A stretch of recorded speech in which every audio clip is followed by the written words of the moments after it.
in association with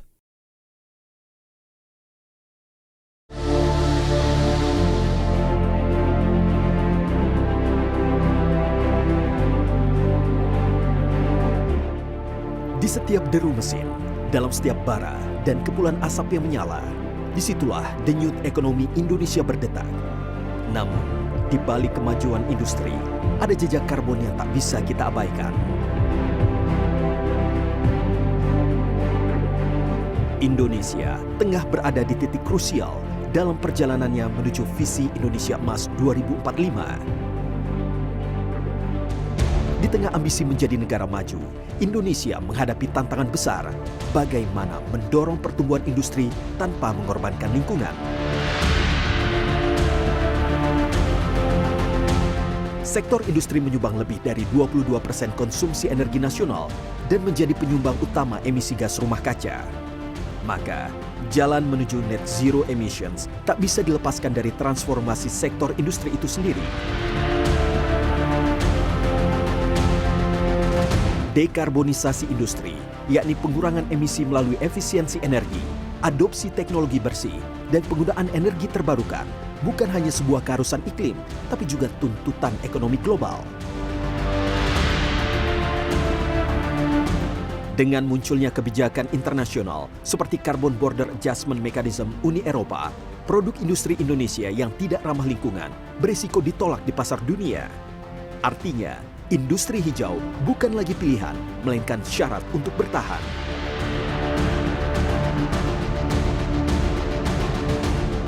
Pemerintah melalui Kementerian Perindustrian, DPR, hingga Asosiasi Industri kini mendorong percepatan adopsi teknologi rendah karbon.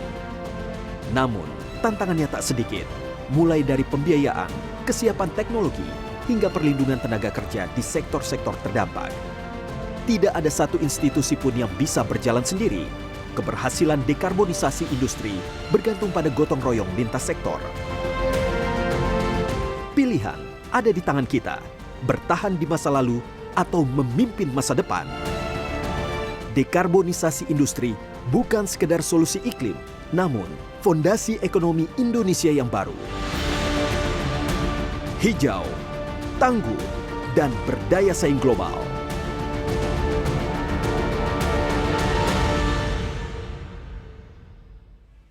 Bismillahirrahmanirrahim. Assalamualaikum warahmatullahi wabarakatuh. Salam sejahtera bagi kita semua. Om Swastiastu, Namo Buddhaya, salam kebajikan. Yang kami hormati Ibu Desi Anwar sebagai host dari acara The Big Idea Forum. Yang kami hormati para speakers, Ibu Rahayu Saraswati, Wakil Ketua Komisi 7 DPR RI, Ibu Sinta Kamdani, Ketua Apindo, Bapak Apit Priyanugraha, Kepala Pusat Industri Hijau Kementerian Perindustrian, Bapak Fabi Tumiwa, Direktur Eksekutif IESR, serta Pak Eko Listianto, Direktur Big Data Indef. Pertama, izinkan kami menyampaikan apresiasi kepada CNN Indonesia atas penyelenggaraan forum yang sangat strategis ini. Dengan tema yang diangkat, The Net Zero Revolution, Why is Industrial Decarbonization the Key to Economic Transformation? Hal ini mencerminkan kesadaran yang mendalam bahwa dekarbonisasi bukan lagi pilihan, melainkan keharusan bagi masa depan industri dan perekonomian nasional. Indonesia menargetkan untuk menjadi negara maju pada tahun 2045. Namun ambisi ini tidak dapat dicapai tanpa keselarasan antara pertumbuhan industri dan pengurangan emisi karbon. Sektor industri saat ini menyumbangkan sekitar 34% dari total emisi GRK nasional, sekaligus dapat menyumbangkan 19% produk domestik bruto dan mempekerjakan lebih dari 19 juta tenaga kerja. Oleh sebab itu, dekarbonisasi industri bukan hanya bagian dari komitmen iklim, melainkan transformasi struktural menuju ekonomi yang lebih tangguh, inovatif, dan berkelanjutan. Dekarbonisasi industri menjadi kunci transformasi ekonomi karena industri tengah menghadapi realitas baru, standar karbon global yang semakin ketat. Salah satunya adalah yang dikenal dengan CBAM atau Carbon Border Adjustment Mechanism yang telah di-launching oleh Uni Eropa, yang berpotensi menjadi hambatan perdagangan bagi produk ekspor jika tidak disertai dengan sertifikasi karbon rendah. Selain itu, masyarakat global, terutama konsumen dan investor, semakin menuntut produk hijau, rantai pasok bersih, dan transparansi jejak karbon. Dekarbonisasi juga membuka peluang pertumbuhan ekonomi baru melalui adopsi teknologi bersih dan efisiensi energi, pengembangan industri hijau berbasis energi terbarukan, serta penciptaan green jobs dan inovasi berbasis ekonomi sirkular. Bapak Ibu yang kami hormati, Kementerian Perindustrian sebagai institusi yang memimpin pembangunan industri sedang merancang dan segera mengimplementasikan roadmap dekarbonisasi sektor industri dengan target net zero emission 2050 untuk industri nasional. Kebijakan pengurangan emisi melalui mekanisme pembatasan emisi GRK, sistem pelaporan emisi, dan sertifikasi industri hijau. Ekosistem industri hijau melalui skema GISCO, Green Industry Service Company, sebagai agregator pembiayaan hijau berbasis efisiensi biaya yang mendukung industri dalam mengakses teknologi dan pendanaan rendah karbon sekaligus. Dan yang terakhir adalah sistem pelaporan emisi terintegrasi yang menjadi landasan bagi pasar karbon wajib atau mandatory carbon market pada tahun 2027. Namun demikian, pemerintah tidak dapat bekerja sendiri. Transformasi ini memerlukan dukungan legislatif, komitmen dunia usaha, kontribusi dari akademisi dan lembaga litbang, serta partisipasi masyarakat sipil. Bapak Ibu yang kami hormati, transformasi menuju industri hijau adalah investasi jangka panjang untuk ketahanan ekonomi, kualitas hidup masyarakat, dan keberlanjutan bangsa.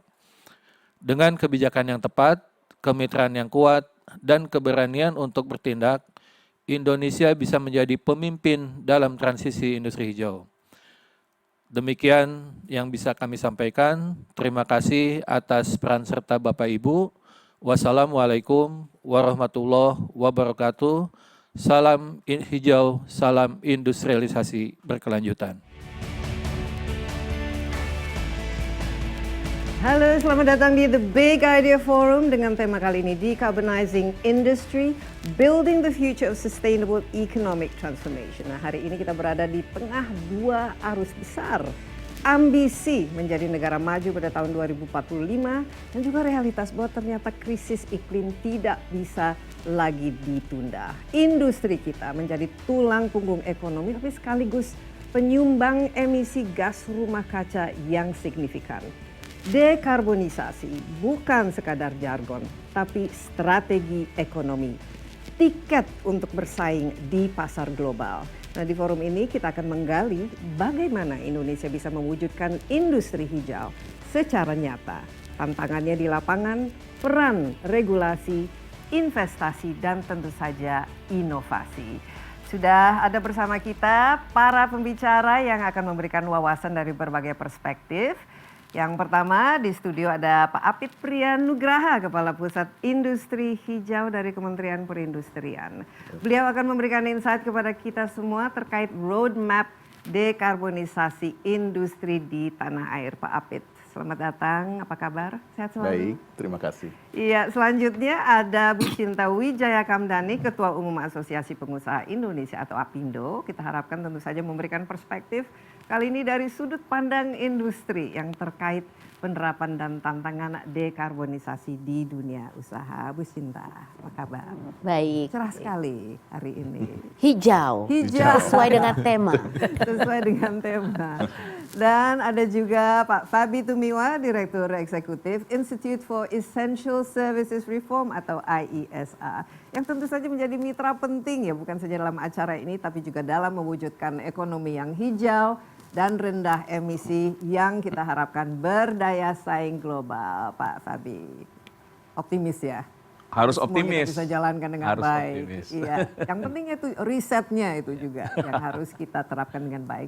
Tamu saya selanjutnya Rahayu Saraswati Joyo Hadikusumo, anggota DPR RI dan juga sebagai sosok yang peduli terhadap lingkungan dan juga turut membantu dalam mengembangkan ekonomi hijau. Bu Sarah, apa kabar? Baik, terima kasih. Mewakili warna yang satunya lagi, Blue Blue Economy. Blue economy. Dan last but not least ada Pak Eko Listianto, Direktur Pengembangan Big Data Indef. Kita harapkan memberikan ide, tentu saja pemikiran dan gagasan yang terkait strategi dekarbonisasi sektor industri. Dan juga saya berikan kesempatan kepada Bapak Ibu para hadirin yang hadir di studio ini juga untuk memberikan komentar, perspektif, ataupun bila ada pertanyaan yang terkait dengan tema yang kita angkat hari ini. Jangan malu-malu, sudah siapkan dari sekarang apa saja yang kira-kira ingin ditanyakan. Dan untuk memulai diskusi, mungkin saya terlebih dahulu dengan Pak Apit ya, sebagai Kepala Pusat dari Industri Hijau dari Kementerian Perindustrian, sebagai regulator dalam hal ini. Kita sudah melihat ya, sejak tahun 2015 kita punya Paris Agreement, sekarang kita punya target 2060 net zero emission. Tentu saja seharusnya ini sudah merupakan bagian dari kebijakan yang diadopsi oleh pemerintah ya untuk mencapai semua target ini. Kira-kira roadmap-nya itu sekarang pada tahun 2025 ini seperti apa Pak Apit? Baik, terima kasih Bu Desi.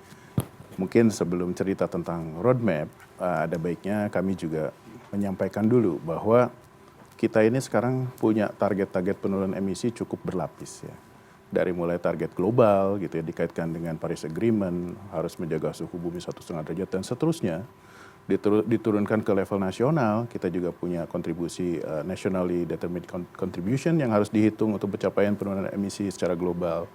Lalu dari target nasional itu diturunkan lagi ke sektor industri. Ini pendekatan sektor ekonomi, kebetulan kami pengampunya. Dari sektor dari NDC ini kami juga diberikan target lagi. Nah, kebetulan kontribusi sektor industri terkait penurunan emisi di beberapa tahun terakhir itu antara 30 sampai 40%. Cukup signifikan ya. Tentunya fluktuatif, tapi memang ini yang kedua terbesar setelah sektor energi. Nah, jadi cukup signifikan kalau kita bicara penurunan emisi itu memang harus dilakukan juga tidak hanya di sektor energi, namun yang mempunyai daya ungkit cukup besar kedua adalah sektor industri. Maka sangat reasonable kita bicara decarbonizing industri hari ini gitu ya. Lalu selain target NDC, kami juga punya amanat untuk mencapai net zero emission. Tentunya tadi Bu Desi sudah menyampaikan, secara nasional target net zero emission kita adalah di 2060. Nah, ini memang sedikit berbeda pendekatan dengan target NDC, walaupun masih align. Sektor industri, pimpinan kami Pak Menteri Perindustrian Bapak Agus Gumiwang menyatakan bahwa sektor industri harus 10 tahun lebih cepat. Jadi kami target net zero emission-nya itu di 2050. 50 ya. Nah, lalu strategi kami untuk mencapai dekarbonisasi ini dengan berbagai milestone yang harus kami capai, salah satu yang paling utama dan kami dahulukan adalah penyusunan roadmap dekarbonisasi industri, yang tentunya nanti diharapkan akan menjadi semacam referensi atau guidance untuk sektor industri, pelaku industri, bagaimana mereka bisa mencapai penurunan emisi sesuai yang ditargetkan. Nah, strategi kami menyusun roadmap ini ada beberapa lapis, ada yang secara agregat keseluruhan industri ini trajektorinya harus seperti apa. Kami juga align dengan target-target yang sudah diusulkan atau di set up oleh Kementerian Lingkungan Hidup sebagai focal point nasional untuk target NDC. Lalu kami juga punya offset down lagi untuk target net zero emission karena kami harus lebih cepat, lebih agresif. Ada yang di level agregat industri secara keseluruhan. Lalu kami juga sudah menentukan ada 9 industri prioritas, kelompok industri prioritas yang akan segera didekarbonisasi. Dan dari 9 itu pun kita squeeze lagi, nanti kan tahapan selanjutnya akan ada pembatasan emisi, perdagangan emisi.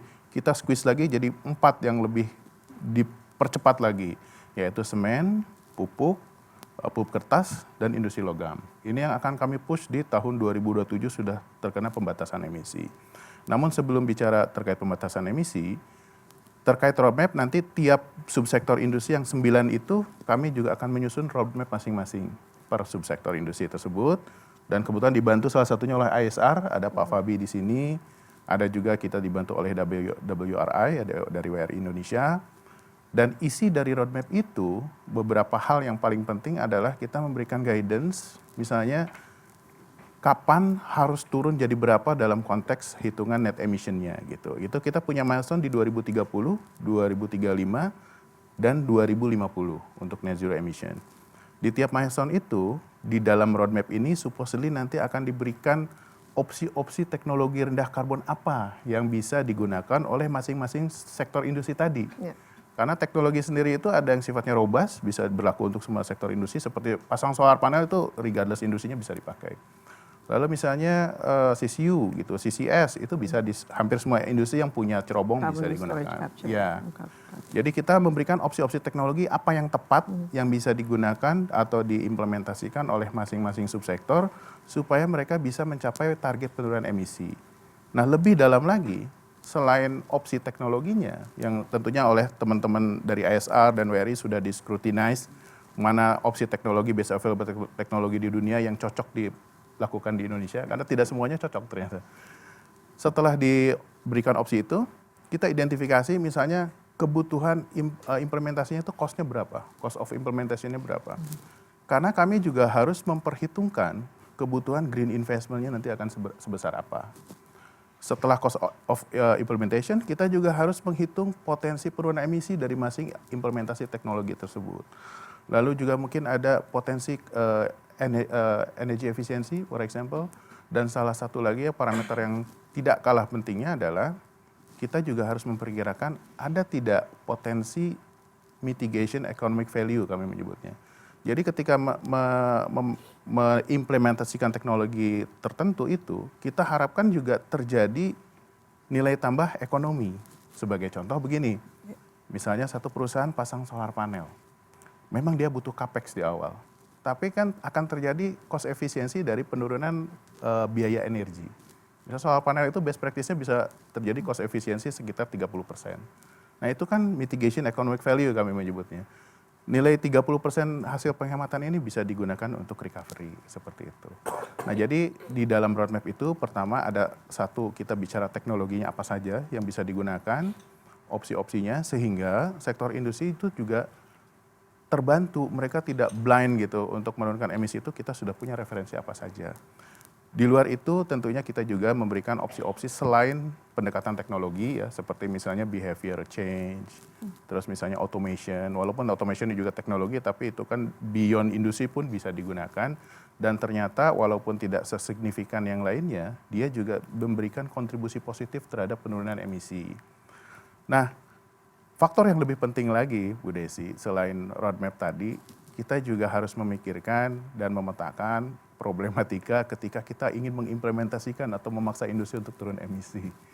Jadi kendala utama tentunya masalah akses terhadap pembiayaan. Karena beberapa jenis industri memang mungkin Bu Sinta nanti lebih paham gitu ya.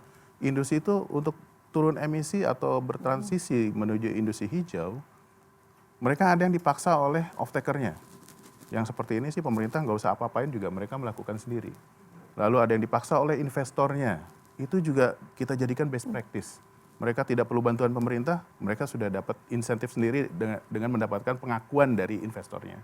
Yang terakhir ada financial driven ya, dipaksa oleh sisi financing. Kalau dia butuh akses pemodalan, sekarang perbankan itu oleh OJK untuk industri yang ingin mengajukan pemodalan, mereka harus sudah mulai melakukan pelaporan berbasis sustainability atau IFRS.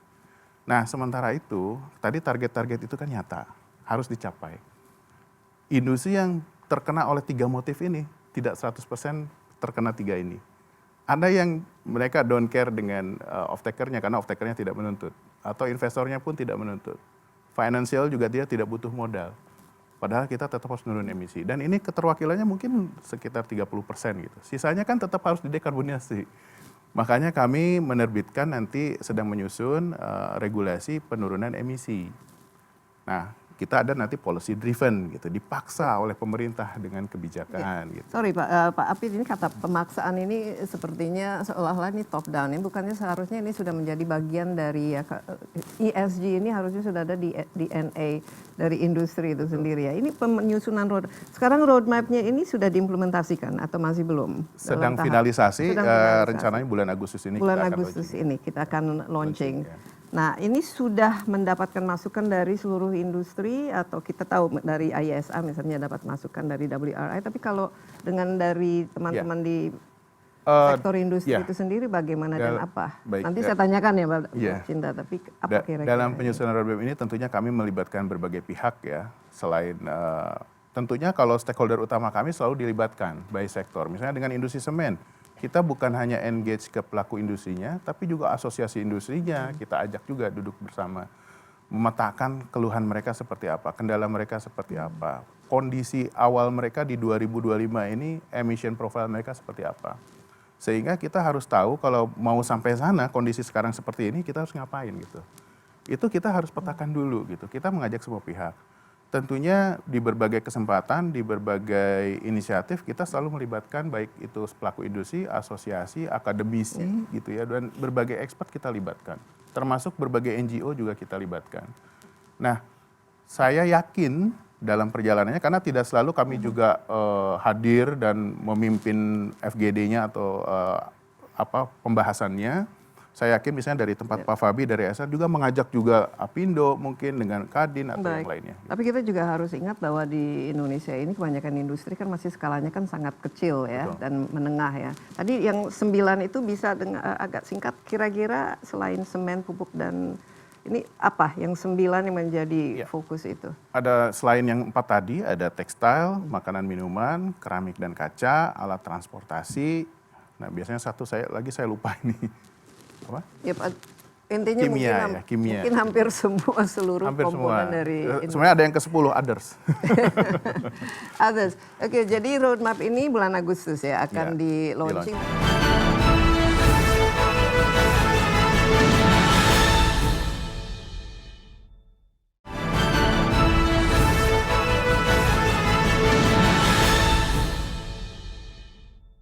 Bagaimana Bu Shinta dari Apindo, teman, ini sesuatu yang wow, this is so exciting, kita butuhkan, kita tunggu-tunggu nih selama ini dengan ada roadmap yang jelas. Bagaimana perspektif dari industri? Ya, terima kasih Desi dan kesempatan untuk berbagi hari ini. Jadi mungkin pertama-tama dari industri tentunya bagus bahwa pemerintah punya suatu roadmap ya. Jadi saya rasa itu upaya yang baik untuk menentukan arah kebijakan. Dan mungkin yang penting adalah memang target-target yang ditetapkan pemerintah itu jelas gitu. Mau mencapai net zero emission by 2060, NDC-nya seperti apa gitu kan, terutama di bidang yang sekarang kita bicarakan untuk industri. Nah mungkin saya mau berbagi sedikit dari kacamata di lapangan gitu kan. Actually what does these numbers means to us gitu kan. Karena pada akhirnya untuk melakukan dekarbonisasi industri itu kan kita perlu effort yang ini kan pelakunya nih yang harus hadapi. Jadi pemerintah boleh punya sesuatu cita-cita, target, roadmap yang cantik. Kalau nggak bisa dilaksanakan ya percuma juga. Gitu mungkin kan. Harus dipaksakan tadi. Ya, paksakannya seperti apa gitu kan. Pertama saya mau melihat dulu dari sisi demand dan supply gitu. It's true bahwa memang demand-nya pada hari ini, kenapa kita look at kalau kita lihat perdagangan internasional ya, kita melihat sekarang banyak sekali permintaan demand dari konsumen itu membutuhkan memang produk-produk yang ramah lingkungan. So that's a no-brainer. Jadi kita ngomong aja kepada industri yang banyak dipakai seperti TPT, teks. Itu semua sekarang yang brand-brand besar itu sudah mengharuskan.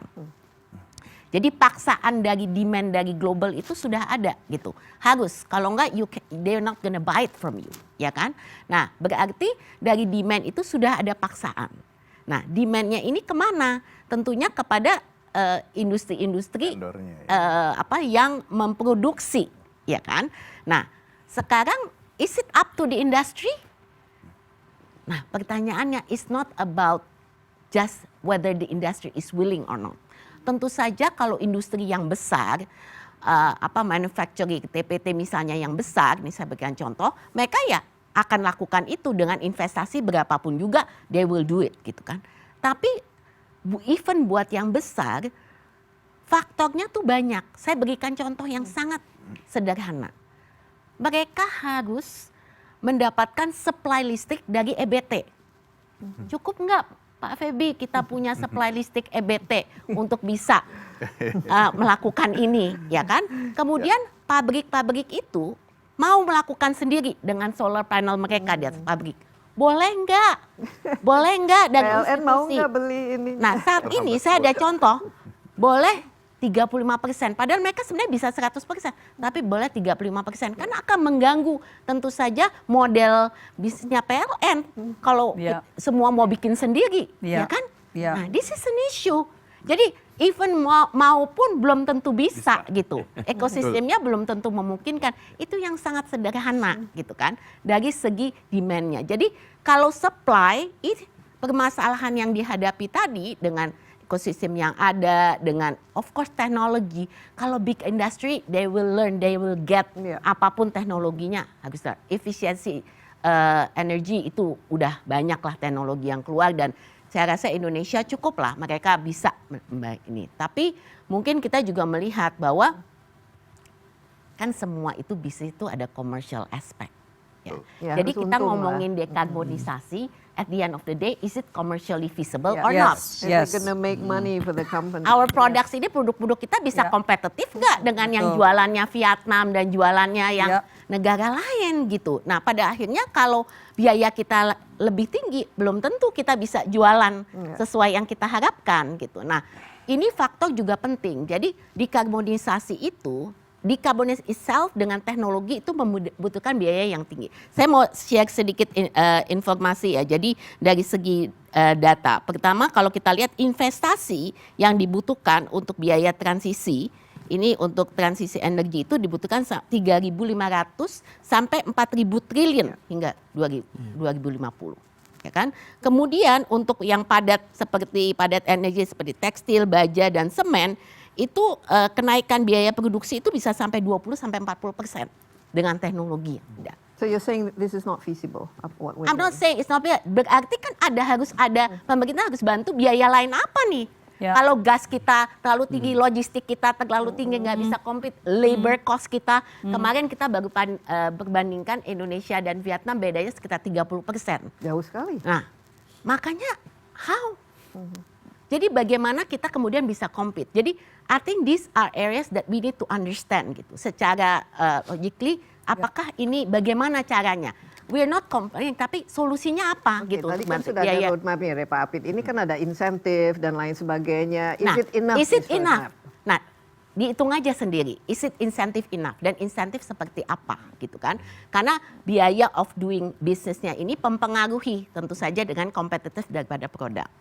We are not even talking yet kepada yang namanya UMKM dan IKM. That's a big gap. Permasalahannya, kenapa saya mau ngambil specifically contoh dari TPT? Karena sebenarnya kita punya rantai pasok itu banyak dari UMKM, dari IKM. Banyak rantai pasok kita. Karena kita mau industri besar bisa bantu kan, itu this is what our role is gitu. Tapi yang di sini aja sulit, apalagi yang UMKM. Gitu. Bagaimana mereka bisa mengikuti, dan ini this is all one package. Dengan buyer they don't care. Pokoknya the whole rantai pasok harus mencapai ini gitu kan. Jadi kalau dia tidak mengikuti standar yang ada, ya dia nggak bisa gitu jualannya gitu kan. Nah, saya juga mau melihat aspek kemudian dari mana? Dari segi pendidikan, ya maksudnya informasi, sosialisasi gitu ya. Ini juga ini menarik banget karena kita baru saja di Apindo itu buat survey, Desi. Roadmap Ekonomi Apindo kita buat survey. We survey about more than 2,000 companies. Nah, how many companies actually knows about this? Ngomongin dekarbonisasi, ngomongin ESG, how many? How many? You guess, how many? How many percent maksud saya? How many percent? Less You guess. than 10? No, Less than it's about 20. 30. Oh, oke. Masih oke. But it's not okay. I mean, this is already company. Apalagi IKM ini kita kan merupakan the majority of our companies. This is not just about IKM kan. This is even the big one. Ya, tapi big one juga kita tuh sekarang mesti menyadari. Even the big companies of Indonesia, kita kan nggak bisa sama ratakan. Mana yang siap, mana yang tidak siap. Even yang mau dan interest, do they have the capacity to do it? Yeah. Karena kalau akhirnya hitung-hitungan cost-nya terlalu tinggi, kembali lagi dia nggak bisa jualan kan. Gitu. Iya. Jadi we have to look at from the demand and supply aspect. Yes. Kemudian bagaimana nih pemerintah, bagaimana bisa membantu dari Tapi sisi. begini, apa yang salah dalam komunikasinya? Kita bicara ini Paris Agreement itu tahun 2015, 10 tahun yang lalu. Kita bicara mengenai ESG, energy transition itu udah beberapa tahun terakhir ini. Bahkan bicara mengenai just energy transition dan lain sebagainya, walaupun sekarang mungkin udah nggak terlalu banyak diomongin. Jadi kenapa ada semacam gap dari pemahaman maupun mungkin bukan kepedulian ya, tapi understanding about bahwa ini tuh merupakan isu yang mau tidak mau industri sekarang harus hadapi. Desi, saya berbusa-busa kalau ngomong soal ini. Nggak apa-apa, Soalnya for me, saya kasih tisu kalau berbusa-busa. soalnya gini, saya melihat kita ngomongin sama Mas Febi udah ngomongin banyak soal just transition. Waktu saya chairing B20 itu kita ada legacy project, we have the Just Energy Transition Partnership JETP yang kemudian keluar dan segala macam energy transition has always been a focus of Indonesia. Sekarang saya tanya pemerintah Indonesia is focusing on energy security, okay? Is Salah energy satu dari transition target. part of energy security? Pertanyaan saya, mana yang menjadi prioritas? Is it the security, the accessibility, affordability, or is it pencapaian daripada we want both, of course. Kalau ditanya pasti mau semua, but there has to be ada pasti yang disacrifice kan, Desi, betul nggak? Yang nggak boleh katanya bagian ekonominya nggak boleh disacrifice. So we want just energy transition. We have to protect the community, the jobs, the everything. Tapi at the end of the day, saya rasa ini selalu yang saya pakai nih benar. Energy security versus energy transition. Is it there? Gitu. Dan ini yang I think banyak menyangkut juga kepada industrinya. Karena pada akhirnya we all understand for the industry itu melakukan dekarbonisasi, melakukan energi efisiensi, penggunaan daripada EBT, ini faktor daripada energy transisinya sangat. Ya, jadi mungkin dari segi komunikasinya, what does it mean? Definisi dari energy security versus energy transition. Not just the definition, tapi benar-benar aspeknya kemana, polisinya tuh seperti apa gitu kan. Ini yang saya rasa. Jadi harus ada penyamaan. Ini harusnya ada nanti kita bikin lebih idea forum lagi khusus mengenai what does it mean energy security. Tapi Fabi, ini bagaimana? Kira-kira sudah mendengarkan ini dari dua pihak ini. Apa yang masih perlu dilakukan supaya kita bisa mempercepat dekarbonisasi ini? Yang harus tadi sudah disampaikan ya, bahwa yang melakukan siapa? Yang melakukan adalah industrinya. Dan buat industri dia harus tahu manfaat yang dia dapatkan. Saya kira harus beyond emission reductions. Karena semua industri dia mau pasti make a profit, bisnisnya harus tumbuh, kompetitif, dan buat pemerintah harus diingat bahwa industri ini adalah menciptakan kesempatan kerja. Ya, dan ini bagian dari ekonomi kita kan. Nah, tetapi juga bahwa kalau industri ingin melakukan itu, dia tidak bisa melakukan tanpa didukung oleh enabling environment. Itu saya kira tadi yang dicoba disampaikan oleh Mbak Sinta. Nah, enabling environment-nya apa? Coba kita lihat. Yang pertama tentunya perlu ada target. Ya. Saya kira roadmap tadi yang memberikan target bahwa industrial decarbonization kita tahun 2050 is a good step. Harus diundangkan dalam tanda kutip ya. Harus ada bahwa ini jadi komitmen nasional selaras dengan cita-cita Indonesia Emas 2045, harus ada dasar hukumnya. Kalau di Indonesia ini katanya kalau nggak ada dasar hukum repot. Akan Ya, kemana-mana. jadi ya cita-cita Pak Menteri aja gitu. Kalau ada dasar hukumnya bisa diinstitusikan, gitu ya. Dan semua pihak harus bisa support ini. Yang kedua, perlu ada apa? Policy and regulations. Jadi ini yang kita bicara mengenai target, insentif tadi. Policy dan regulationnya harus bisa mendukung ke situ. Kalau nggak ada policy and regulation, semua orang akan bergerak sendiri dan agak sulit juga untuk bisa mengatur ya. Atau membuat dia selaras dengan target-target tadi. Policy and regulation penting. Nah sekarang kita harus lihat apakah policy dan regulation kita udah memadai atau tidak.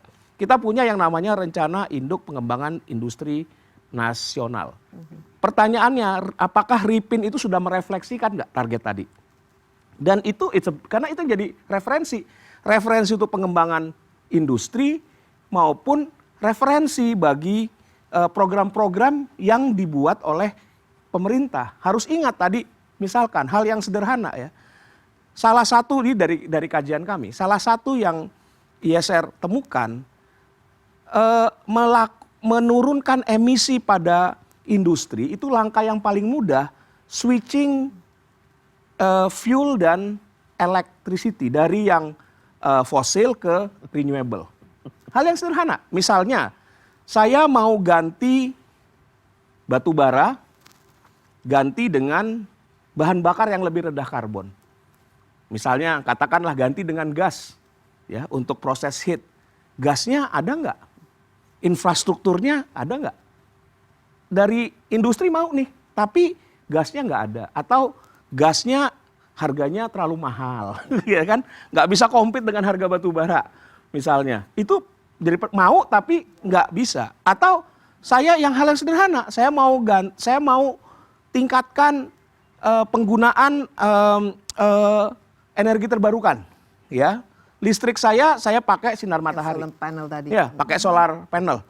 Bisa nggak pasang solar panel? Ya. Kalau seperti itu memudahkan kan untuk izin dan lain sebagainya. Ini beyond the target, beyond Kementerian Perindustrian karena bukan sektornya Pak Apit, ya. Jadi itu memang menjadi penting bahwa policy and regulation harus support. Yang lain adalah yang menurut saya sangat penting dalam enabling environment ini, financing. Ya. Tadi sudah dibilang beberapa teknologi untuk sangat capital intensif, ya. Apalagi industri yang kalau yang mau disasar tadi 4 sektor dikatakan oleh Pak Apit, banyak teknologinya tuh masih baru. Harganya masih mahal, belum ada di Indonesia. Jadi kalau kita mau serius melakukan itu harus dibantu. Nah, skema pendanaan gimana? Bisa nggak? Hari ini semua orang bilang era suku bunga murah tuh sudah nggak ada. And we can expect for the next 5 years. Dan mungkin. Indonesia memang tidak kompetitif dari sisi Nah, itu. Karena suku bunga kita paling tinggi. Paling tinggi. Ya, Nah, ya. bisa nggak ada pembiayaan khusus yang dialokasikan oleh pemerintah untuk bisa membantu industri untuk alih teknologi? JETP ini Just Energy itu nggak bisa dipakai untuk itu. Ini Sayangnya masih belum bisa. $20 billion. Menurut saya ini perlu ada mekanisme JETP tapi khusus untuk industri. Oke, Kita punya. Fabi, I'll stop here ya, karena kan ISR nih yang memberikan masukan nih kepada pemerintah ya. Don't ask the same questions. Maksudnya, what is your solution? Jadi kira-kira bagi Indonesia untuk melakukan dekarbonisasi 5-10 tahun ke depan, karena time is running out ini, apa yang paling cepat? Apa yang beyond just reducing emission yang kita bisa lakukan secara cepat dan realistis bagi Indonesia? Kalau buat kami langkah-langkah yang paling cepat itu adalah lakukan apa yang berbiaya rendah yang bisa ditanggung oleh industri. Hal-hal yang sederhana tadi, misalkan ya, kalau kita melakukan di banyak industri melakukan efisiensi energi itu bisa menurunkan cost ya 10-15% karena potensinya cukup besar ya. Melakukan penggantian material within our reach, itu bisa dilakukan ya. Sebelum ganti teknologi, misalnya industri seperti iron and steel ya, mau diganti ke DRI. Kalau mau pakai DRI untuk bagus, listriknya harus dari energi terbarukan. Kita masih harus nunggu. Yang bangun listrik energi terbarukan bukan si industrinya, PLN. Nunggu PLN RUPTL-nya bisa dijalankan, misalnya ya. Lalu butuh apa? Butuh hidrogen ya. Harus ada yang memproduksi itu. Jadi yang sekarang kalau mau cepat adalah apa yang bisa dilakukan oleh industri itu dengan biaya yang paling murah, itu yang dilakukan. Jadi istilah yang kita sebutkan sebagai low hanging fruit. Nah, yang diperlukan apa? Mungkin tidak terlalu banyak butuh regulasi, tapi komunikasi, dampingan teknis, ya, lalu kemudian capacity building, itu penting. Kalau tadi dikatakan oleh Bu Sinta, anggota Apindo hanya 30% yang paham soal dekarbonisasi industri, ya, dan anggota Apindo tuh gajah-gajah setahu saya. Ya. Bu Sinta? Jadi kita memang buatnya tidak hanya tidak hanya gajah-gajah. Oh, ya. Kalau gajah-gajah kita nggak usah tahu, mereka pasti ngerti. Tapi kalau ini merepresentasikan Indonesia 30%, berarti kan ada 70% yang nggak paham. Iya. Nah, gimana komunikasi publik? Bicarain mengenai Gitu loh. dekarbonisasi. Oh, sekarang kita mungkin dengan- spesifik punya bagian khusus untuk ini. Nah, ini yang menurut saya perlu. Jadi capacity building, komunikasi, pelatihan, pendampingan. Karena pengalaman kami juga industri-industri itu mau tapi nggak tahu how to start. Oke, saya mau how contoh to access gitu loh. Saya mau contoh konkret ya. Sekarang saya punya pabrik semen gitu. Bagaimana saya bisa mengurangi dan juga melakukan dekarbonisasi sesuai dengan target itu? What alternative things yang sesuai dengan apa yang ada tanpa harus mengeluarkan biaya terlalu besar, tanpa harus menunggu infrastruktur dan ekosistemnya itu terbangun. Salah satu yang saya lihat sekarang banyak dilakukan oleh industri itu tadi energy efficiency sama switching to renewable. Jadi misalnya listriknya ya, ada beberapa pabrik semen ya misalnya, itu yang memasang PLTS di lahan mereka yang kemudian bisa mengganti listrik yang high carbon dengan rendah karbon tadi. Itu bisa within them ya. Tapi ini karena industri semen gede-gede semua. Mayoritas besar-besar dan dimungkinkan secara regulasi. Jadi kita harus melihat bahwa industri decarbonization iya, itu adalah cita-citanya Pak Menteri Perindustrian ya. Tapi ini juga harus jadi cita-citanya seluruh sektor gitu. Karena dampaknya kita lihat dampak dari industrial decarbonization ini adalah economic competitiveness, ya kan? Investasi hijau yang semuanya berkontribusi pada pertumbuhan ekonomi 8% gitu kira-kira. Jadi we have to see this as Indonesian mission gitu loh, bukan hanya sekedar oh ini misinya Kementerian Perindustrian. Kalau ini selaras, maka yang tadi saya katakan enabling environment-nya, enabling condition bisa terbentuk sehingga bagi perusahaan-perusahaan atau pelaku usaha yang sudah tergerak dan mampu, mereka dengan mudah untuk roll out. Iya, Strateginya. makanya kita bikin forum seperti ini supaya komunikasinya jauh lebih lancar ya antara semua stakeholder. Tapi ini kan seperti kita katakan tadi, IKM-nya menjadi lebih dari 90% daripada industri yang kita miliki. Ini bagaimana dan apa kira-kira kenapa gap hanya 30% yang memahami bahwa ini nih ada dekarbonisasi ini loh, kita punya target 2060, kita punya NDC dan lain sebagainya yang harus kita penuhi. Berarti kan nggak ada yang nggak nyambung kan?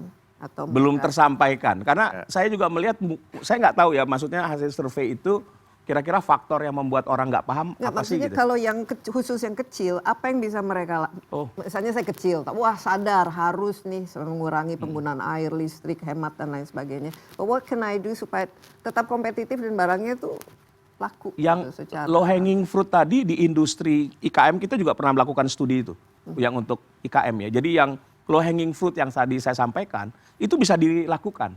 Hal yang sederhana deh. Kita ganti lampu atau penerangan dengan teknologi yang lebih hemat energi. It can save 10-15% of your electricity bills. Boiler gitu misalnya ya. Banyak IKM pakai boiler. Kita switching dengan biomass boilers. Itu bisa reduce cost dan lebih bersih. Jadi hal-hal yang sederhana. Tapi sekali lagi kalau dari temuan kami, persoalannya memang ya mereka tidak tahu dan tadi kalau perusahaan-perusahaan besar ada pressure kan. Demand itu datang dari market. IKM enggak. karena nggak ada push factor. Nggak ada push. Nah ini yang kita harus juga dukung. Jadi mereka mau gitu. Nah sekarang kita sedang melakukan pendampingan ke beberapa sentra UKM untuk bisa menerapkan teknologi-teknologi sederhana yang dengan biaya yang serendah-rendahnya. Dan ini pun ya harus capacity building gitu. Karena buat mereka nggak penting dekarbonisasi sepanjang saya bisa jualan gitu loh. Saya rasa kuncinya di situ kan. Jadi prinsipnya yang penting kan mereka harus prioritaskan kepada bottom line mereka. Mereka harus bisa jualan. Sekarang aja dengan kondisi seperti ini kan banyak tantangannya gitu kan. Kita ngomong lagi dekarbonisasi. Kalau di skala dekarbonisasi itu nomor berapa gitu. Makanya kami percaya bahwa mereka ini harus ada keterlibatan dari pelaku usaha besar, industri besar untuk membawa UMKM dalam rantai pasoknya. That's the only solution. Itu yang paling cepat. Jadi sekarang kita melakukan, even saya sendiri ya di dalam kelompok saya, kita melakukan pendampingan itu juga, pendidikan itu juga membawa rantai pasok kita gitu loh. Karena itu yang paling cepat untuk bisa dilakukan supaya UMKM ini bisa langsung terlibat gitu kan. Jadi mereka tahu, karena kan kalau kita mesti ini kan misalnya dengan standar-standar sertifikasi yang ada, itu kan pertama nggak mudah gitu ya. Kalau UMKM sendiri harus mengikuti standar itu tanpa ada dukungan, ya nggak mungkin. Tapi gitu. Jadi, are you walking the talk Sinta sendiri? Yes, exactly. Ini? Apa So contohnya? jadi maksudnya kami membawa rantai pasok yang ada untuk kemudian dibuatkan pelatihan-pelatihan gitu. Jadi sekarang di Apindo sendiri nih, saya ada bagian khusus ya. Jadi UMKM ada, kemudian kita ada yang bagian sustainability-nya kan. Nah itu mereka bekerja sama. Jadi sekarang kita buat banyak sekali pelatihan-pelatihan untuk bahwa UMKM ini seperti apa sih. Kita ngomong langsung juga ke standar. Karena tadi kan pertanyaan awal kan perdagangannya. Kalau kita apalagi kalau mau masuk ke pasar ekspor, itu kan ada nih kaitannya kan. Jadi dia perlu sertifikasi, standar dan lain-lain. Ini kan perlu pelatihan. Kemudian yang kedua, panduan. Jadi I want to now start bahwa kita jangan lihat juga yang sudah ada. Karena kan banyak sekarang yang baru kan. Jadi apa sih untuk panduan investasi lestari namanya kita. Tapi untuk UMKM Desi. Jadi benar-benar yang standar-standar yang sederhana, tapi mereka kalau mau mulai apa sih yang harus perhatikan? Karena kadang-kadang untuk mulai dari awal lebih mudah daripada yang sudah berjalan gitu, ya kan? Dan kita jelas di Apindo kita sangat berkomitmen bahwa memang kalau kita bicara UMKM sekarang, kita tidak bisa melihat hanya dari faktor pendampingan UMKM sekedar untuk pembangunan bisnis mereka. Pasarnya, akses pasarnya, financing pembiayaannya, tapi juga aspek sustainability-nya. Karena sekaligus dan ini semua dibiayai oleh Apindo dalam ya, jadi ini kita kan cost sendiri kan untuk melakukan betul, ini dan semua. ini di mana perusahaan besar itu kan juga masuk gitu kan, dan kita buat, jadi makanya kalau ini kita buat volume kan ini economic of scale kan. Jadi kalau kita lebih banyak kita buka, itu lebih banyak pihak yang bisa berpartisipasi gitu. Jadi ini satu model yang kita harus pendampingan. Kita punya juga program namanya UMKM Merdeka. Jadi ini sesuatu yang kita buat pendampingan kepada UMKM juga ada, kemudian masukan dari akademi kita bekerja sama dengan universitas dan lain-lain. Jadi maksud saya ini kita punya satu model, kadang-kadang kita nggak ngelihat cuman kita sendiri, tapi gimana kita bisa bawa bersama-sama. Oke, nanti kalau tahun depan atau 6 bulan dari sekarang kita bagaimana nih survei kepemahaman harusnya lebih tinggi dari 30% ya. Diharapkan supaya tahu berhasil atau tidak.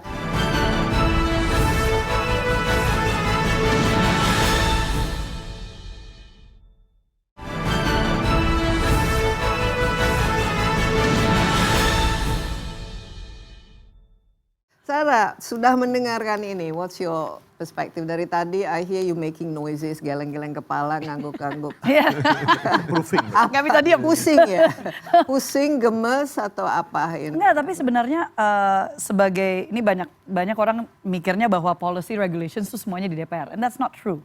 Karena kalau kita itu bicara undang-undang kan, jadi rancangan undang-undang, revisi undang-undang, kita bicara payung hukum umumnya. Sehingga apa yang tadi disampaikan, mau itu dari eksekutif maupun juga dari swasta maupun juga dari NGOs and CSOs, itu memang yang kami butuhkan untuk memastikan payung hukumnya itu tidak terbatas dari masalah waktu. Karena kan kalau kita bicara teknologi, things are changing so fast. gitu kan. Jadi jangan sampai kita membuat regulasi ini, karena di Komisi 12, not my commission tapi di Komisi 12 kan akan membahas atau masih terus akan membahas dan memfinalisasikan RUU energi baru dan terbarukan misalnya. Ini kita juga mungkin akan ada RUU, belum tahu ini nanti inisiatifnya dari DPR atau dari pemerintah, untuk yang diupayakan masuk adalah kawasan industri yang mudah-mudahan kita bicara industri hijau dan seterusnya. So ada banyak hal yang kalau dari kacamata putting on the head of DPR gitu ya, kita memang lebih bicara penyerapan supaya yang diterapkan, yang bisa dimasukkan ke dalam regulasi umumnya, payung hukumnya itu tepat dan tidak membatasi. Yang kedua dari tadi memang making noise karena saya seperti apa ya, lagi ikutan kuliah gitu dan jadi ngikut kuliah umum, dan ini banyak banget informasi yang kita bicara lebih dari sekedar teori. Karena seringkali kalau kita hanya bicara kepada CSOs, kita bicara hanya kepada para aktivis, which I'm a part of gitu kan, kita pasti maunya yang ideal. Tapi kalau dari kacamata, misalnya saya pakai topi sebagai pengusaha, yang tadi disampaikan oleh Bu Sinta is so true, bahwa sama halnya saya coba taruhnya adalah dari kacamata misalnya politik. Politik itu idealnya untuk memperjuangkan kesejahteraan rakyat. Tetapi realitanya seringkali akan sangat bersandar kepada masyarakat maunya apa, which is a little bit of the populist movement gitu kan. Kalau misalkan negara misalnya atau pemerintah dari top down tadi mengatakan harus A, tiba-tiba nih karena hanya 30% yang atau apakah itu memahami atau peduli atau istilahnya menerapkan itu hanya 30% persoalan ESG dan seterusnya, 70%-nya tiba-tiba demo menyatakan nggak bisa kayak gitu karena berat untuk kita. Oke, sekarang misalnya kalau kita survei anggota DPR yang paham Nah, atau peduli dengan ini, baru mau masuk ke jawaban. Exactly. Karena saya misalnya sering lah ya, pasti yang diundang kalau udah persoalan nih about decarbonization, about green energy, blue economy dan seterusnya, itu pasti lu lagi. Dan saya pernah ngomong karena ini kan saya bagian juga dari Ocean Caucus dan Green and Blue Caucus yang secara informal sebenarnya bukan formal. Saya bahkan menyatakan kepada CSOs yang waktu itu datang, Mbak tolong dong bantu untuk bisa mengumpulkan. Saya bilang mau berapa? Oh kalau bisa 30. Saya langsung ketawa. Kalau bisa ngumpulin 10 aja, gue udah salut sama lu, istilahnya kasarnya. Karena jujur saya coba untuk berpikir siapa kira-kira yang dari fraksi ini kan supaya ada perwakilan dan maybe this is why we're not going anywhere. Karena selama ini ternyata tidak ada buying dari our part of it is that. Tapi kembali lagi, kembali lagi sebenarnya kalau kita dengar dari semua ini, DPR itu kembali lagi hanya payung hukum luasnya. Sedangkan yang dibutuhkan lebih, mohon maaf, adalah dari eksekutif. Karena eksekutif kan make peraturan menteri, peraturan perpres, banyak regulasi yang nggak perlu lewat DPR. Tapi DPR kita mau sesuatu yang sustainable dong. Correct. Nah ini kan bagian kembali lagi payung hukum luasnya. Tetapi sebenarnya untuk memastikan kita sampai ke target-target yang tadi dikatakan, apakah itu net zero emission, apakah itu semuanya tidak harus bersandar kepada DPR yang membuat payung hukum luasnya. Ini sudah berjalan tanpa itu, gitu loh. So it's satu sisi I'm not saying bad things about DPR. Berjalan tapi tidak cepat dan tidak sempurna. My question menjadi, is it needed necessarily untuk implementasinya bisa berjalan? Perlu. Payung hukum sangat diperlukan. Tapi memang regulasi yang tadi saya katakan, regulasi how to get there, itu memang di ranah eksekutif. There you go. Misalnya tapi payung hukum sangat penting ya. Misalnya, if kalau undang-undang kita kan misalnya begini, saya misalnya di sektor lain ya. Kalau undang-undangnya nggak mengatakan ada insentif, nggak bisa tuh pemerintah bikin insentif. PP nggak mengamanatkan itu sampai kemanapun nggak akan keluar. Jadi the comprehensiveness is very important. Yes. Jadi apa yang harus di capture itu adalah yang tadi saya sampaikan. Kalau kita mau industrial decarbonization, what kind of legal framework? Ya, karena itu yang akan menentukan actionnya itu. What kind of incentive? Jadi makanya hal-hal itu, misalnya disincentive juga tadi Pak Apit bilang ya, dalam konteks membatasi emisi, kasih emission cap. Itu harus dipastikan kalau dia melanggar apakah ada penalti. Dalam banyak peraturan kita, itu kita ragu-ragu menerapkan penalti, adanya sanksi administrasi. Nah, nggak cukup powerful kan, sehingga tadi kalau memang benar tidak terlalu butuh undang-undang, untuk kita tapi bicara untuk framework pace-nya. itu Correct. very important. Ini Yuyang ya. Thank you. I'll take it. You're there with all the Yeah.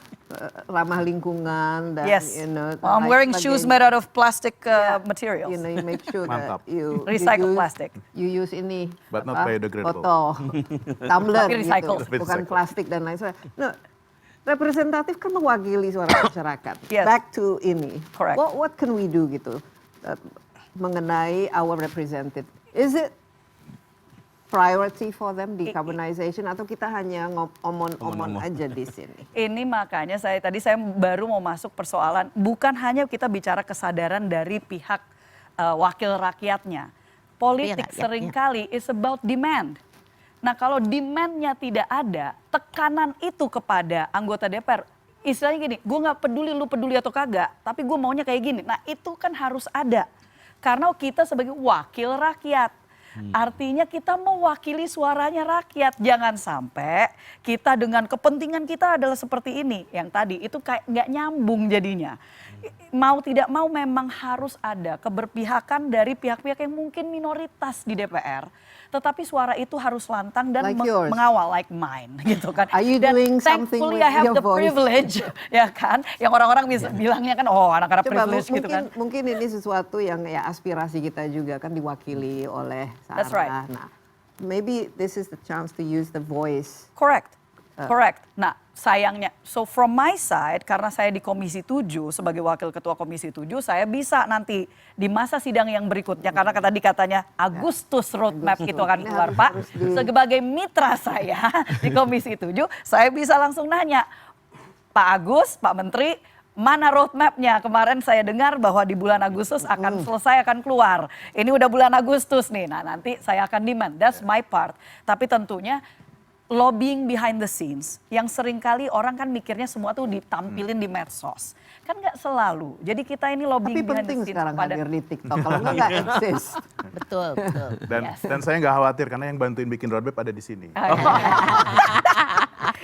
saya tentunya harus bicara dengan kawan-kawan yang Komisi 12. Dari tadi aja juga saya sebenarnya udah kayak ngingetin RU-nya udah sampai mana.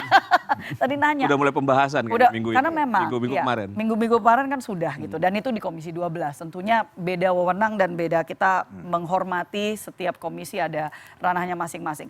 I will say one thing yang mungkin in an optimistic and positive angle.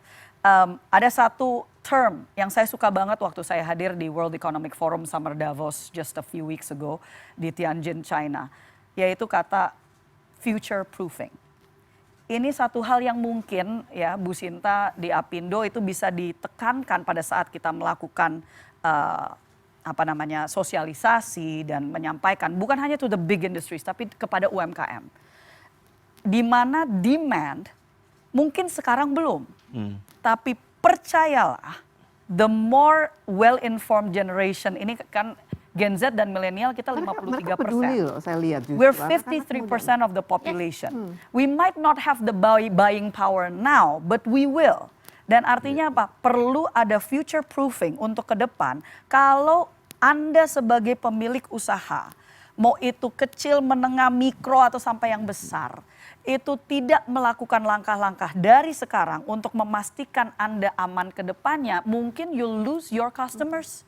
You lose the the selling power, karena yang akhirnya nanti punya buying power, dia akan demand-nya berbeda. Dan sebenarnya we already seeing that. Dari yang the big textile brands Green misalnya demand. ya, itu sudah ke arah situ gitu. Jadi sebenarnya kita nggak harus selalu khawatir Cinta 30% ini. Karena kan untuk menggerakkan sebuah kereta api kan tidak perlu semuanya jalan. Hanya perlu satu lokomotif saja. Mungkin dari 30% ini atau suara seorang anggota DPR yang ini bisa menjadi Yang lumayan champion, lantang bisa gitu. menjadi penggerak untuk menciptakan sebuah movement dan momentum yang bisa I think menjadikan it's ini important that prioritas. we see everything as a wake up call, Yeah. kan? Yeah. Ya Yes, kan? yes. Kita tuh selalu ngeliat, kita kan ngomongin dekarbonisasi industri bukan cuma hari ini. Yeah. We've talked about it udah Iya. dari zaman kapan, Sampai ya, ya kan? berbusa-busa. 5 years ago. What Yeah. is important yang kita mesti lihat, Desi, adalah are we progressing? Apakah ada Kemajuan. dan apa saja nih tantangan yang masih dihadapi? Yeah. Makanya saya selalu mengatakan kenapa Apindo keluar dari roadmap paling bawah, karena kita mau voice dari lapangan. Ya. Apa yang hadapi industri di lapangan. Ya. Karena analisa ekonomi segala itu penting sekali, tapi pada akhirnya kan kita yang feel di lapangan gitu. So we have to say it. Nah, kemudian mencari solusi bersama. Makanya saya selalu mengedepankan Indonesia Incorporated. This is how we are. Kita punya mulai dari legislatif, eksekutif, you Yeah. know, even civil society, industri, dunia usaha. We are Indonesia Incorporated. Kita ini kan pemilik saham Indonesia. So we have to care. Ya. Mungkin kita masih jauh kalau dilihat angka. Jadi We have to care. berarti harus dimanage dengan profesional, dengan efisien, dengan tidak ada terlalu banyak ini. Mesti ada solusi yang strategis. Oke. Karena punya solusi tapi nggak bisa dijalankan, nggak ada gunanya juga kan. Ya. Sorry, one more thing tadi tentang insentif. Saya cuma mau luruskan satu hal bahwa biasanya karena payung hukum, sekali lagi payung hukum itu nggak bisa terlalu spesifik. Maaf nih. Jadi bicara insentif, keluar angkanya, insentifnya berapa itu bukan di undang-undang, tapi di peraturan perundang-undangannya. Dan so that's two very different things. Walaupun again agreed, we need it and it is being finalized. Harusnya tahun ini selesai, mudah-mudahan. Please Komisi 12. Dan but itu yang saya mau specify. Ya, tapi yang lebih penting lagi how to make this as the top of the government's agenda, itu kan paling penting. Top of mind-nya. Ya. Mas Eko, bagaimana? Setelah mendengarkan ini, tadi ada pertanyaan sebenarnya menarik ya. Ya. Are we making progress dari kita ngomong-ngomong sudah 10 tahun mengenai dekarbonisasi ini, dan di mana kalau kita dibandingkan dengan negara-negara tetangga, ada yang ini enggak yang kita bisa banggakan, atau apakah kita memang jauh ketinggalan, atau sebenarnya we're still ahead of the game? Oke, baik Mbak Desi ya. Jadi kita tadi udah bicara banyak sebetulnya ya soal bagaimana challenge-nya, ternyata ini benar-benar ya big idea benar ya dekarbonisasi itu gitu. Karena kalau kita lihat tadi banyak sekali tantangan-tantangannya, tapi sebetulnya kalau kita kembali ke awal narasi di awal tadi ya, peluangnya besar gitu loh. Bagaimana kemudian ada resiko-resiko ke depannya kalau kita nggak melakukan dekarbonisasi itu gitu, adalah misalkan tadi jelas sekali mau jualan kemana lagi, negara-negara di negara-negara maju ya sekarang udah jelas mereka memagari dirinya begitu kan dengan berbagai aturan yang hanya bisa ditembus. Ada ini ya sekarang ya, carbon border Benar, itu mechanism kan. salah satunya itu. Kemudian investor, mau cari investor dari mana? Lama-kelamaan mereka juga mikir, karena mereka juga, investor ini kan juga mencari tempat-tempat yang memang match kan dengan produk yang akan mereka Indonesia masih jual atraktif untuk itu. Sejauh ini menurut saya masih atraktif gitu, karena kita di Asia Tenggara itu sebenarnya nggak jelek-jelek amat ya, PMA selalu masuk di kita begitu kan, Ya. besar gitu, dan Ya. justru karena masih besar, kita masih dilirik banyak orang gitu ya, banyak negara maksudnya gitu, sehingga saatnya memang untuk berubah. Nah mungkin tadi kalau kita melihat challenge-nya berat sekali sepertinya gitu ya, tapi mungkin saya mau ilustrasikan saja sebagai untuk membuat kita lebih optimis. Misalkan soal digitalisasi ya, dulu ojek online itu ya perang terus itu antara ojek konvensional dengan online ya. Tapi lama-lama sekarang ada choice tuh di depan gitu ya, kira-kira mau online silahkan, mau konvensional silahkan. Ya, yang kedua, terus kemudian ya di sisi yang lain ya, ini surveinya Indef ya, karena kebetulan saya juga mengelola big data begitu. Nah kita temukan tadi terkait future proofing tadi gitu, itu memang ya Gen Z, milenial itu memang sangat related ya. Jadi kalau misalkan tadi ada survei yang mungkin katakanlah baru 30% di dunia usaha itu yang lebih aware atau ngerti, paling tidak ngerti lah tentang bagaimana dekarbonisasi ini, sebetulnya future konsumen mereka itu tahu lebih banyak gitu, dan mereka sangat digital native. Ya. Artinya ada peluang-peluang kalau kita bisa membuka ya bagaimana mematchingkan antara yang calon-calon ini ya, calon-calon pembeli yang besar ini memang faktanya yang kami temukan itu begini Mbak Desi. Yang mereka mulai ngerti sadar tentang isu lingkungan itu besar, tapi masalahnya duit mereka masih tipis gitu.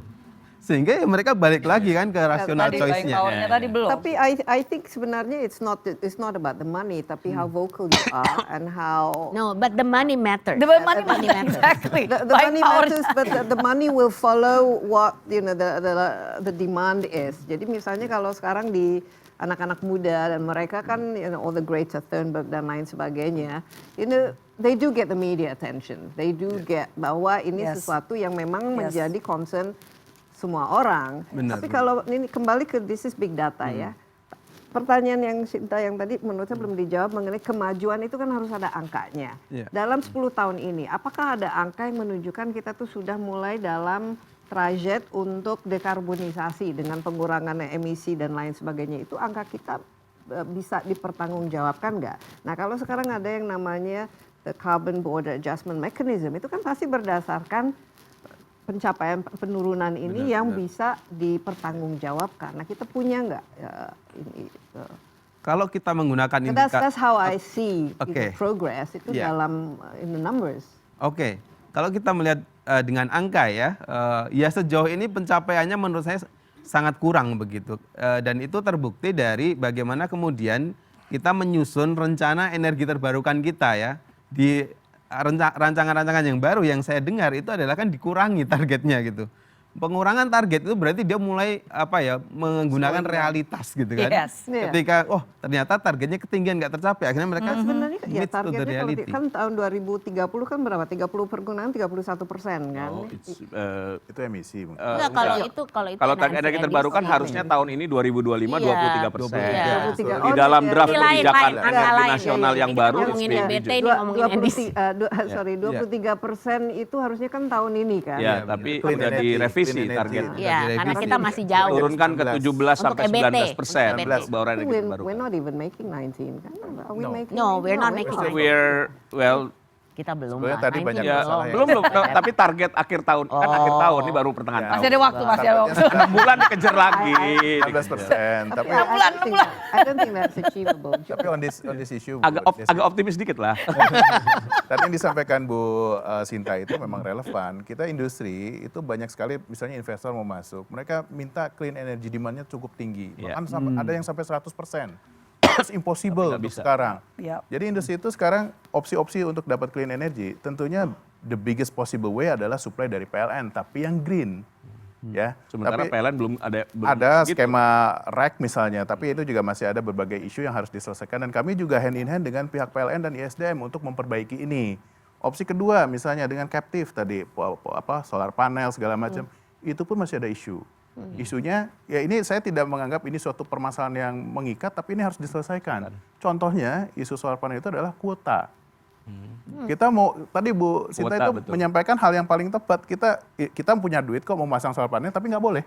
Yes. Kenapa? Karena dibatasi. di-cap Iya. kuota. Ya. Nah, inilah yang sedang kami, ya ini harus kolaborasi antar kementerian. Seperti tadi Pak Feby sudah menyampaikan dengan tepat bahwa ini bukan kewenangan kami, tapi kami butuh supply clean energy.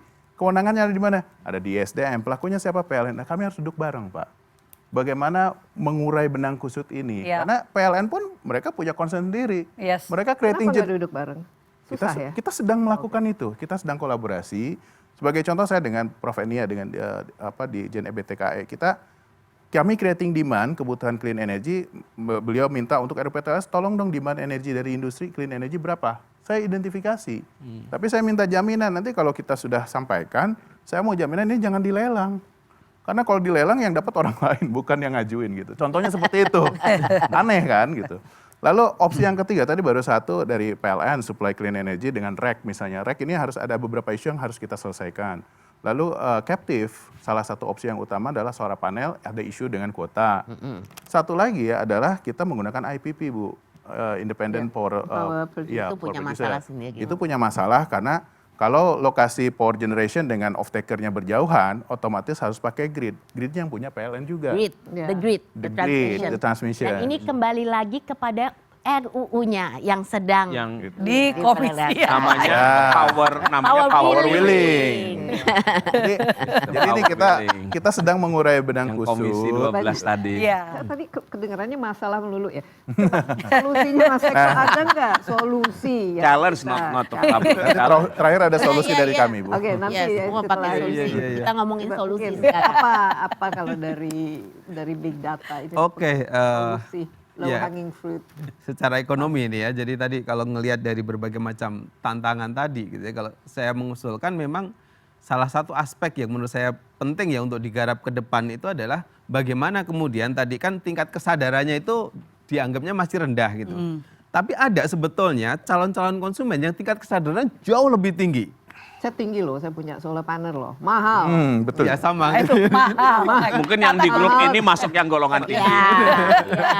Nah, Termasuk yang aware ya, Pak. Cuma nggak dapat kredit karena kalau surplus ini tetangga yang menikmati. benar. Nah, sehingga menurut saya ya salah satu peran yang sangat penting ya mungkin ini memang harus lintas sektor benar begitu, tetapi salah satu yang harus lebih digalakkan lagi memang adalah bagaimana kemudian konsumen aware begitu ya terkait ini gitu. Karena kan tadi kalau jualan dengan produk yang green ternyata harganya 20% lebih mahal begitu kan. Berarti kenapa? Oh, berarti ini economic of scale-nya yang masih kurang, yang beli masih sedikit nih gitu.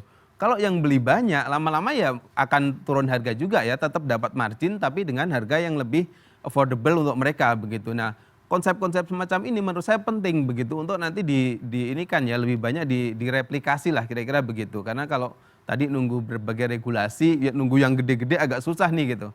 Tapi biasanya desakan konsumen itu cukup efektif ya. Yes. Ya, sekarang Eropa sudah mendesak ya, Benar, semua ya. produk harus 100% EBT dan harus Seperti itu. Itu cukup efektif gitu. Jadi kalau misalkan kita punya tools ya berbagai instrumen yang bisa menggerakkan ya para calon-calon konsumen ini gitu ya untuk bisa yang lebih mudah lah gitu. Oh, ternyata misalkan ya mungkin itu dengan narasi, itu dengan berbagai macam promosi dan lain-lain. Sebenarnya beberapa perusahaan besar sudah mulai melakukan kan ya. Kadang bikin laptop, oh ini green loh, ini ya itu. Tapi memang harganya sih ya saya lihat masih lebih mahal begitu. Nah sehingga kadang-kadang mereka itu match-nya dengan konsumen kelas menengah ke atas. Yang kita perlukan apalagi bicara UMKM tadi kan kelas bawah sebetulnya. Iya. Nah sehingga menurut ini saya yang effortnya Sinta dan teman-teman Iya. Apindo untuk melakukan ini ya training lah. benar. Tapi memang menjadi tantangan begini, bagaimana membuat produk itu lebih murah dan Murah. lebih terjangkau. Betul. Itu is a challenge. Jadi saya sih Off taker. saya nggak selalu setuju bahwa namanya untuk jadi green itu it must be expensive. Enggak juga. Jadi yang tadi saya katakan ada beberapa opsi. Tadi memang itu harus dilakukan. Jadi memang buat industri-industri ini memang mereka harus dibantu juga. Kadang-kadang hal yang teknis kok. Saya banyak untuk yang masang solar panel itu. Kita tanya misalnya, mau nggak pasang? Mau. Ini bisa ngurangi nanti tagihan listrik sekian persen ya. Ada bisa 20-30% hitungan kita. Tapi mereka bertanya, kalau saya mau pasang saya ke mana? Ini kan bukan masang listrik yang ke kantor PLN. Iya. Iya kan? PLN saya mau pasang listrik PLTS. Dia nggak ada jasa itu. Tapi informasi yang sederhana untuk UMKM itu pun tidak ada. Nah, ini memang jadi harus yang tadi saya katakan harus jadi kerja bareng-bareng Ya. gitu. Kita harus gotong royong sebenarnya. Jadi untuk mewujudkan visi ini supaya Indonesia solusi-solusi tadi bisa dilaksanakan. Mungkin Ini mau solusi deh tadi on the topic terkait IKM dulu ya, karena ini relevan dengan yang dikerjakan bersama dengan ISR juga. Kita kan kerjasama di Jawa Timur, Jawa Tengah dan berbagai tempat. Itu kalau di kami programnya IKM hijau. Mungkin harusnya kita combine juga dengan Apindo nih Bu. Oh iya, perlu. Yang kami lakukan itu Bu, mulai dari hasil hal-hal yang sederhana sebenarnya tadi disampaikan oleh Pak Fabi. IKM itu nggak butuh yang fancy hitung emisi segala macam. Mereka kita mulai dari diajari bagaimana pencatatan energi. Karena gimana kita bisa mengefisienkan kalau dia aja nggak tahu konsumsinya energi berapa. Lalu misalnya kita encourage mereka untuk menggunakan bahan baku yang daur ulang, bahan baku natural, pewarna natural, supaya save cost saving untuk bahan baku. Lalu kita ajari juga bagaimana mengelola limbah. Limbah mereka kan sebenarnya nggak masif gitu. Tapi kita kasih tahu ini lo harus pakai ini, ngelola limbahnya kalau cair begini, kalau gas begini. Itu kita berikan pendampingan dan ini kita bekerja sama dengan ISR untuk melakukan itu. Dan purpose dari pendampingan ini Bu, bukan hanya untuk meningkatkan awareness mereka, untuk membantu mereka bertransisi, tapi juga ada tujuan kalau dari kami Pak, mereka itu bisa mendapatkan akses pendanaan hijau mikro dari perbankan nasional misalnya. Karena perbankan nasional bisa memberikan priority terhadap mereka untuk akses pemodalan. Disebutnya ya green financing lah, tapi di skala mikro. Caranya apa? Mereka harus menunjukkan mereka sudah melakukan apa dalam konteks misalnya efisiensi energi, pemanfaatan limbah, melakukan implementasi circular economy dan seterusnya. Itu yang kami lakukan. Dan harus dibantu dalam mereka membuat Betul. ini laporannya. Biasanya kita community based gitu. Saya mau touch sedikit mengenai pembiayaan. I think this is a big factor seperti yang tadi diketahui bahwa ini tidak hanya di UMKM tapi juga di IKM tapi juga dengan industri gitu. Karena menurut saya saat ini even industri besar kita tidak mendapatkan kebijakan suku bunga yang lebih baik dengan adanya mungkin memproduksi produk-produk yang lebih ramah. Jadi maksud saya there has to be an incentive dan insentif itu tidak hanya dari pemerintah secara fiskal misalnya pajak dan lain-lain gitu, tapi juga dari perbankan gitu. Perbankan. Ini saya rasa sangat penting gitu bahwa ini akan membantu. Jadi kalau tadi dikatakan supply dan demand itu akan membantu dari segi faktor cost yang ada gitu. Karena ini yang dibutuhkan juga gitu. Dan kita selalu mengatakan even kalau kita ngomongin soal EBT, it's not about access to the financing, tapi the cost of funding. Ini, gitu. Jadi ini saya rasa saya mau We have exactly the solution. Iya, karena Himbara mungkin lebih masih terbelakang dibanding dengan bank-bank internasional yang mereka Nggak terbelakang. Oke mereka kok. even bank-bank internasional juga bukan berarti memberikan Mereka nggak free atau concessional loan. nggak ada insentif sama sekali. Nah ini mungkin kami bisa menjawab masalah itu. Jadi Bu Sinta, kita concernnya masalah environment itu harus seiring sejalan dengan bisnis dan ekonomi. Karena without the other way around itu nggak akan jalan. Jadi kita harus ngomongin penurunan emisi segala macam itu harus ada cuannya juga. Nah terkait hal tersebut, tadi saya sambungkan lagi dengan policy yang sedang kita bangun untuk pembatasan emisi leads to ETS. Kita mau bangun ETS by the way. Kita mau bikin mandatory carbon market untuk sektor industri. Nah itu kan tadi saya bilang, narasi kita memang policy itu memaksa industri yang tadi nggak kena investor driven, off-taker driven, financing driven, ini harus dipaksa oleh policy. Tapi konsekuensi dari kita memaksa industri untuk menurunkan emisi, itu ada cost di belakangnya. Cost untuk apa? Serendah-rendahnya untuk verifikasi emisi itu costly, bisa 100 juta setahun rata-rata. Yang lebih parah lagi yang tadi dimention berkali-kali adalah cost untuk implementasi low carbon technology. Itu mahal sekali. Siapa yang mau modalin itu, nggak akan ada industri yang mau melakukan itu. Karena akan menurunkan daya saing, bebannya akan dibebankan kepada konsumen. Untuk itu kami punya solusinya, Bu. Saya kayak iklan ini.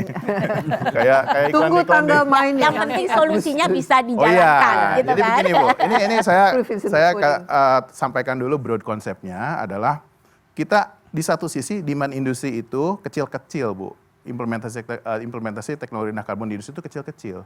Sementara yang mau ngasih pendanaan itu gede-gede. Minimal 50 juta dolar. Ada industri yang pakai 50 juta dolar ke atas tapi sedikit lah gitu ya. Jadi ini ada satu gap yang harus kita selesaikan, yang perlu ada mekanisme di dalamnya supaya kita bisa minjem gede tapi bisa nyalurin kecil-kecil. Jadi ada skema agregator. Oh kalau itu sih kalau itu itu baru satu masalah gitu ya. Yang kedua, amanat dari Pak Menteri, ini Pak Hafid bikin regulasi memaksa industri menurunkan emisi, jangan sampai industrinya terkena beban biaya. Nah itu kan PR besar ya. PR besar. Di sisi lain Bu, kita yang nawarin green financing banyak banget. Mulai dari multilateral development banks, kita banyak merapat dari World Bank, ADB. So it's not about the money. It's not about the money. It's how to do the mechanism. No, how it's not financingnya mungkin ada, tapi how modelnya ini kan. Belum selesai. Jadi strategi kami adalah bagaimana caranya green financing itu kita bisa kelola, membiayai dekarbonisasi industri, tapi industrinya nggak terbebani oleh capex, Bu. This is the challenge. Ya. Jadi industri duduk manis saja, dipasangin solar panel, uangnya bisa balik tuh.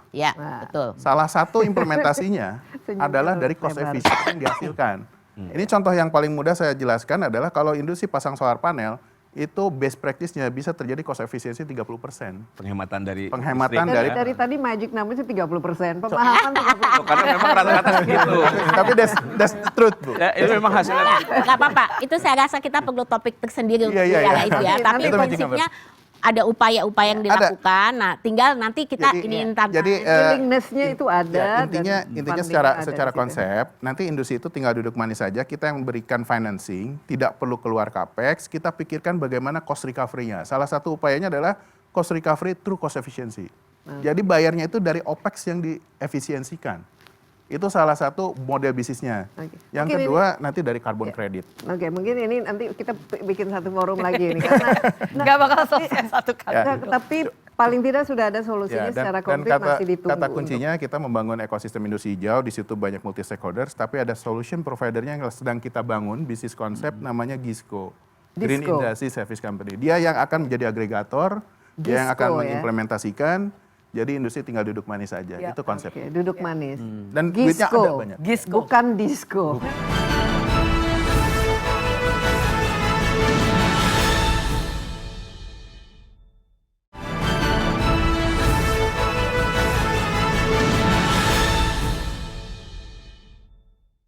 Sudah mendengarkan dengan baik ya, udah banyak catatan. Mungkin ada yang ingin bertanya, mungkin ada ya. Silakan, ini ada 1, 2, 3 at the front. Kita kumpulin saja pertanyaannya. Let's start with you at the front.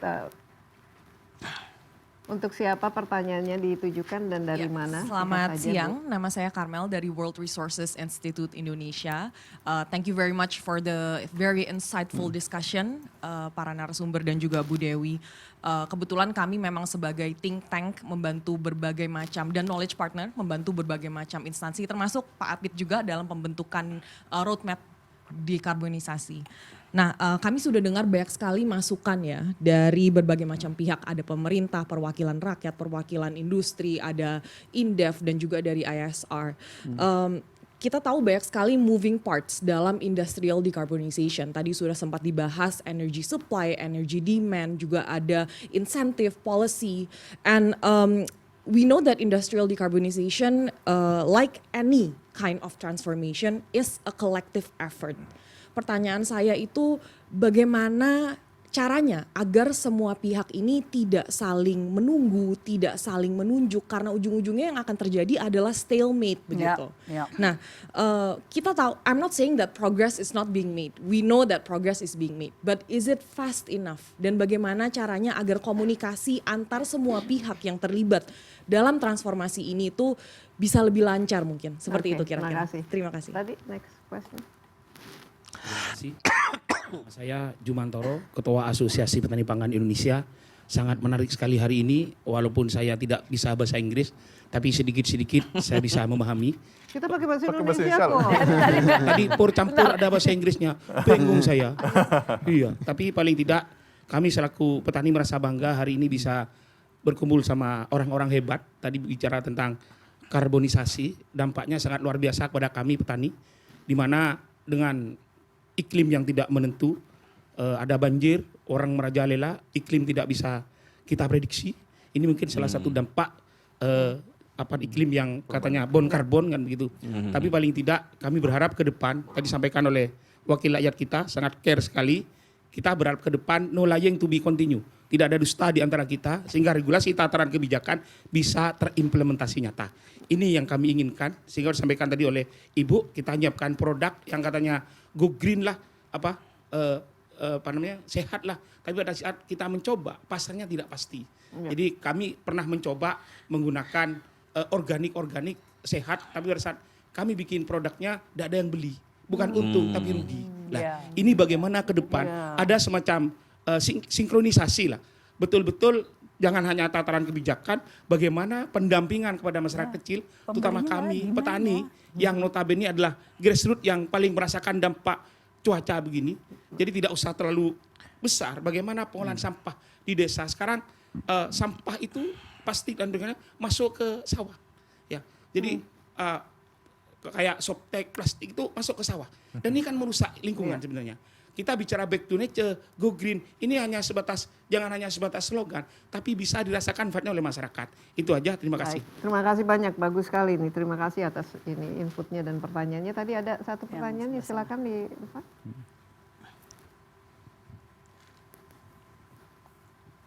Ya. Cek, oke. Sebelumnya terima kasih banyak para panelis dan pemapar ini sudah sangat komprehensif sekali ya. Tadi saya sebenarnya sudah menyiapkan dari 10 pertanyaan, tapi ternyata sudah terjawab semua. Iya. Beberapa Bagus sudah. dong. Oh, jadi tidak ada pertanyaan? Oh enggak, tapi ada beberapa pertanyaan lagi akhirnya. Iya, dan saya juga dari ISR juga, jadi memang selama ini sangat mengikuti ya dan membantu juga dari Pak Apit ya apa yang dikerjakan gitu. Nah pertanyaan saya tadi akhirnya tadi ingin menanyakan terkait power wheeling, tapi ternyata sudah dibahas sedikit. Lalu kuota juga ternyata sudah dibahas, walaupun karena kita kurang dari PLN ya di sini ya, tidak bisa lebih lanjut. Tapi menarik ketika kita membicarakan salah satu yang belum dikulik ya terkait finance. Tadi sedikit ya membicarakan tentang GISCO sebenarnya, dan itu ada salah satu yang menurut saya cukup penting. Dan di lain memang ada skema-skema pendanaan yang lain seperti misalnya green loan, lalu ada sustainability link juga, dan obligatif hijau misalnya. Dan apakah itu nanti akan masuk dalam GISCO itu Pak Apit? Dan saya juga mewanti-wanti sebenarnya karena GISCO ini sangat besar dan konsepnya menjadi solusi ya, salah satu solusi. Nah ini apakah ada skema untuk demonstrasi awal dahulu sebenarnya? Itu yang paling penting sih sebenarnya. Oke, ada lagi? Ya. Baik, saya Michelle dari Tony Blair Institute. Tadi dalam diskusi banyak disebut terkait pentingnya mengadres challenge green premium. Bagaimana IKM ataupun industri bisa memproduksi produk-produk yang hijau dan juga kompetitif. Pertanyaan saya mungkin untuk Pak Apit adalah dalam roadmap itu apakah ada solusi ataupun program yang diarahkan untuk mendorong riset dan inovasi bagi IKM supaya mampu memproduksi atau membuat produk alternatif yang lebih hijau dan juga kompetitif, karena permasalahannya kan adalah ketika produknya sudah hijau saat ini bersaing dengan produk-produk yang mungkin less green but a lot more cheaper gitu. Jadi walaupun ada konsumen di masa depan, saat ini realitanya ya kita pasti akan memilih produk yang lebih murah begitu ya. Oke, terima kasih. Mungkin saya ambil dulu 4 pertanyaan, nanti kalau ada waktu saya mulai lagi ronde, tapi kebanyakan untuk Pak Apit. Sebenarnya ada 4 ya yang mirip-mirip sih, yang bagaimana semua pihak itu bisa saling kerjasama dengan cepat, tidak saling menunggu, dan juga dampaknya terhadap para petani, bagaimana supaya produk-produk mereka juga supply and demand-nya juga bisa dijaga. Tadi juga supaya apakah ada inovasi yang bisa diberikan kepada IKM, dan juga model pendanaannya GISCO ini apa-apa saja yang bisa dicakupi lah istilahnya untuk sebagai pendanaan terhadap green economy ini. Ternyata 4-4-nya mirip dan ke saya semua ternyata. Iya, nah, tapi nanti saya minta kepada teman-teman untuk memberikan masukan. Mungkin saya coba beberapa hal dulu saya sampaikan ya untuk menanggapi dari pertanyaan tadi yang disampaikan. Yang pertama dari Mbak Karmel ya dari WRI. Perlu kolaborasi itu penting sekali karena tidak bisa kita, apalagi Kementerian Perindustrian menyelesaikan sendiri. Ini kan keterkaitan antar sektor kuat. Banyak policy yang harus di-align-kan, diharmonisasikan. Kami juga butuh dukungan dari representatif kita di DPR gitu untuk jadi wasit lah paling enggak gitu ya untuk smooth semua ini. Apalagi beda komisi kan tadi ya Mbak. Nah itu kita perlu banyak kolaboratif effort di situ. Tapi tentu saja kami juga tidak bisa menafikan in some level itu selalu ada potensi dan memang nyata itu ada ego sektoral. Nah ini yang kami mencoba, kami juga mulai dari sisi kami sendiri, udahlah kita dengerin dulu yang lain kebutuhannya apa, kita duduk bareng. Kayak kemarin kita duduk dengan ISDM, dengan KLH, bahkan dengan PLN. Kita duduk bareng nih masalah industri seperti ini loh. Kita butuh ini dari PLN, kita butuh ini dari ini. Anda masalahnya apa, kita duduk bareng cari solusinya. Itu yang kami coba initiate saat ini untuk kolaborasi. Lalu tadi yang terkait masalah demand-demand itu Pak, salah satu concern kami yang mungkin dari pertanyaan Mbak tadi, kita itu memang concernnya bukan cuma nyuruh-nyuruh orang bertransformasi menjadi industri yang lebih hijau, tapi kita juga bertanggung jawab untuk creating demand. Tapi masalahnya, memang upaya kami itu belum bisa menyeluruh dan inklusif Pak. Sebagai contoh, kami yang sedang kami lakukan, sekarang kami bekerja sama misalnya, yang ini yang low hanging fruit-nya ya, kami melakukan kerjasama dengan LKPP misalnya, untuk membangun pengadaan hijau gitu, Green Public Procurement. Kita itu kan creating demand. Supaya yang udah tersertifikasi industri hijau, yang sudah bertransisi ke industri hijau, sudah punya sertifikat eco label, itu bisa mendapatkan tadi green premium ketika masuk ke GPP ya, Green Public Procurement di LKPP, dan mereka mendapatkan insentif juga gitu. Si procurernya juga institusi negaranya juga mendapatkan juga insentif. Berbagai insentif sedang disusun oleh LKPP ini. Itu salah satu contoh creating demand. Jadi ada green premium juga di situ gitu. Ada prioritas.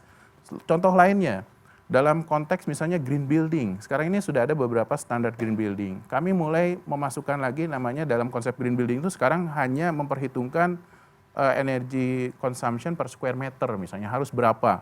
Tapi ke depannya kami ingin memasukkan juga misalnya unsur embodied emission. Jadi itu termasuk bahan materialnya, semennya harus hijau, kacanya harus hijau, besinya juga harus hijau. Jadi along supply chain itu tadi ya, lokomotifnya itu green building. Karena green buildingnya standarnya udah harus mengharuskan embodied emissionnya certain condition, ya harus dipenuhi oleh material hijau, maka demand untuk material hijau itu juga akan meningkat. Itu upaya-upaya yang kami lakukan. Tapi memang belum menyeluruh, belum sampai ke aspek pertanian dan seterusnya. Kalau menjawab pertanyaan Mbak tadi terkait roadmap, di roadmap memang kita fokusnya pada arah dekarbonisasi. Tapi untuk green premium, untuk yang IKM hijau misalnya, produk-produk IKM itu memang di luar aspek roadmap dekarbonisasi kita. Bahkan kalau di konteks dekarbonisasi kita, konsep ke depan untuk perdagangan karbon misalnya ya, pembatasan emisi, justru IKM ini kita exclude. Kita tidak bebani dulu mereka harus menurunkan emisi. Bahkan kita bikin semacam single threshold, jadi kalau emission aktualnya di bawah 25.000 ton CO2 equivalent, itu tidak kena kewajiban. Yang kena kewajiban yang above itu aja, di atas itu kita anggap sebagai highly emitters gitu. Satu lagi mungkin terkait pembiayaan tadi Mas Juniko ya, terkait pembiayaan, kita yang kita bangun ekosistem industri hijau, ada GISCO di dalamnya, skema pembiayaan yang sedang kami susun adalah ini kami bekerja sama dengan Bappenas, dengan World Bank, dengan Kementerian Keuangan, kita sedang membentuk satu platform pembiayaan yang sifatnya blended financing, kita menyebutnya ICDF, Industrial Competitiveness Decarbonization Fund. Ini blended financing. Blended financing itu gabungan antara concessional loan yang suku bunganya sangat rendah digabungkan dengan conventional loan. Sehingga dibandingkan commercial loan tetap lebih rendah. Ini dari mana itu sumbernya? Sumbernya saat ini diinisiat oleh World Bank. Kita sudah ada komitmen $600 juta untuk membiayai dekarbonisasi industri. Tadi yang saya sampaikan ke Bu Sinta, pasang solar panelnya dibayarin dulu Bu. Investasi awalnya, capex-nya. Nanti balikin uangnya gimana? Dari cost recovery yang dihasilkan. Esensinya seperti itu. Tapi kami sekarang sedang eksplorasi berbagai teknologi rendah karbon yang bisa dikondisikan self-financing seperti itu. Nah, tadi jumlah siapa saja yang bisa masuk situ? Ya nggak cuma World Bank dan EDB saat ini. Tapi semua institusi bahkan bukan hanya MDBs ya, KfW udah oke, EIB juga akan chip in juga. Itu berapa bunganya? 5%? Bunganya saya belum bisa sebut angkanya karena ini blended financing, tapi sudah dipastikan di bawah commercial loan. Di bawah commercial loan. Ya harusnya ya. Tapi sebenarnya target kita sebenarnya bukan masalah pembiayaannya murah, tapi gimana caranya industrinya tidak terbebani. Nanti kan skema B2B tetap harus commercial eventually. Nah yang bisa masuk ke platform pembiayaan ini bisa juga dari lembaga-lembaga donor. Beberapa lembaga donor sudah komitmen juga untuk chip in. Nah ada dua hal lagi pembiayaan ini, ada dua hal maksudnya. Satu tadi yang sifatnya green loan. Satu lagi kita juga sedang membentuk namanya revolving fund. Revolving fund ini pendanaannya kita dapatkan dari berbagai grants atau technical assistance yang kita peroleh dari berbagai institusi. Kita kumpulin dalam satu bucket, termasuk kita juga nanti di perdagangan emisi, kita ada pungutan emisi namanya. Nah pungutan ini kita kumpulkan lagi, kita pakai untuk kepentingan industri. Contohnya untuk melakukan assessment. Jadi assessment verification diharapkan bisa dibiayai dari skema ini supaya industri nggak usah bayar. Supaya duduk manis tadi. Duduk manis tadi. Jadi uang ini nanti revolving.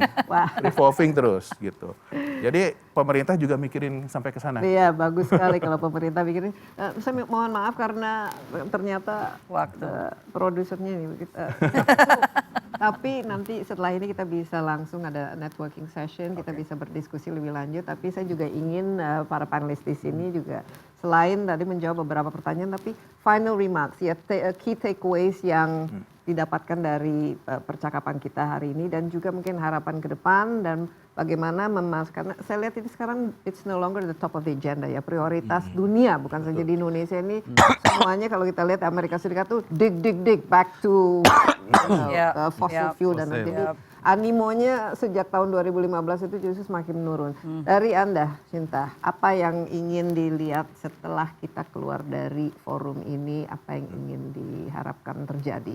Iya, setiap kali saya berbicara di dalam berbagai forum soal dekarbonisasi industri, hal yang hubungannya dengan energi transisi, saya melihat sebenarnya diskusi itu selalu banyak perdebatan, banyak solusi, tapi always the problem is in the execution. Always, Desi. Ya. Jadi sebenarnya yang utama bukannya melihat tantangan dan peluang, tapi apakah solusi yang ada itu kemudian bisa dijalankan.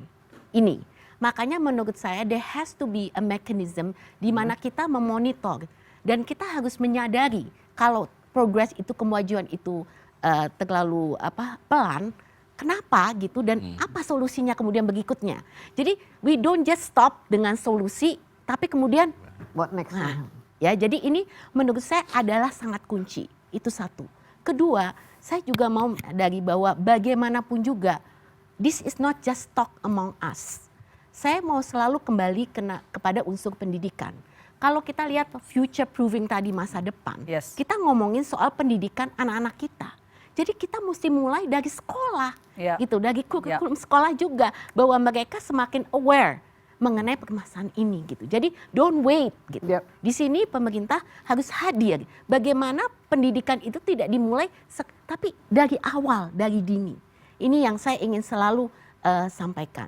Dan yang ketiga, pada akhirnya saya rasa di industri itu kita selalu melihat banyak sekali winners and losers, apapun pada akhirnya, gitu kan. Itu selalu ada perdebatan. Tapi kita juga mesti menyadari apapun dukungan, apapun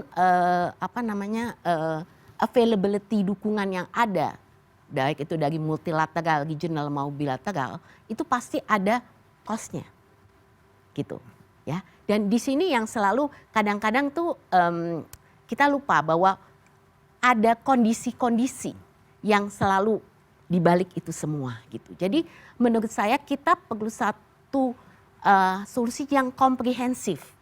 Tidak, kalau kita ngomong soal pembiayaan, tidak bisa hanya pembiayaan itu seperti itu, tapi kemudian apa prasyarat untuk tadi kita ngomongin enabler environment, kita ngomongin kondisi daripada regulasi dan lain-lain yang kemudian memungkinkan bahwa itu bisa terlaksana, gitu. Jadi this is very important dan saya rasa diplomasi ekonomi kalau untuk memang financing access yang available mungkin banyak dari berbagai negara, tapi diplomasi ekonomi dan positioning Indonesia sebagai penerima, ya ini juga penting, gitu loh. Karena kita juga jangan kemudian kita juga banyak harus men-sacrifice sesuatu yang tidak bisa kita deliver, gitu. Saya rasa ini mungkin beberapa catatan penting yang perlu diingat bahwa di sini Indonesia tidak sendiri, gitu. Kita adalah bagian dari satu paradigma global.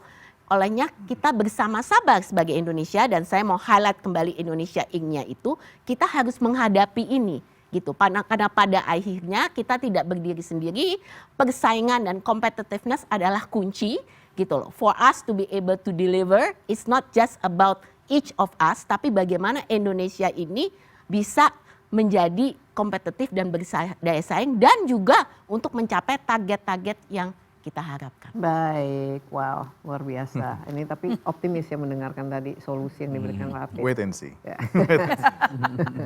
Tabi, final remarks dan juga apa yang diharapkan dari diskusi kita hari ini. So decarbonizing in industry is inevitable. Ini bukan soal kita mau apa enggak, kita suka atau enggak, harus. Kenapa? Karena ini akan menjadi fondasi, kalau tadi bilang economic transformation, sebenarnya fondasi ekonomi kita di masa depan. Dan kalau dikaitkan dengan target Indonesia Emas 2045, saya mau kutip sebenarnya satu studi yang dikeluarkan tahun 2019 oleh Bappenas yang bicara kalau kita ingin tumbuh ekonomi kita di atas 6%, mengintegrasikan dengan penurunan emisi is a must. Jadi penurunan emisi itu prasyarat buat Indonesia bisa tumbuh di atas 6%. Bahkan kalau mau capai 8%, target 8% kalau nggak melakukan penurunan emisi gas rumah kaca is impossible. That's kata study ya. Kalau saya sangat percaya itu. Jadi suka nggak suka, kalau sekarang Pak Presiden mau bilang 8%, justru yang harus dikenceng, ditekan itu adalah melakukan upaya penurunan emisi besar-besaran. Dan salah satu sumber emisi kita yang besar itu adalah dari sektor energi. Ya, salah satunya adalah subsektor industri.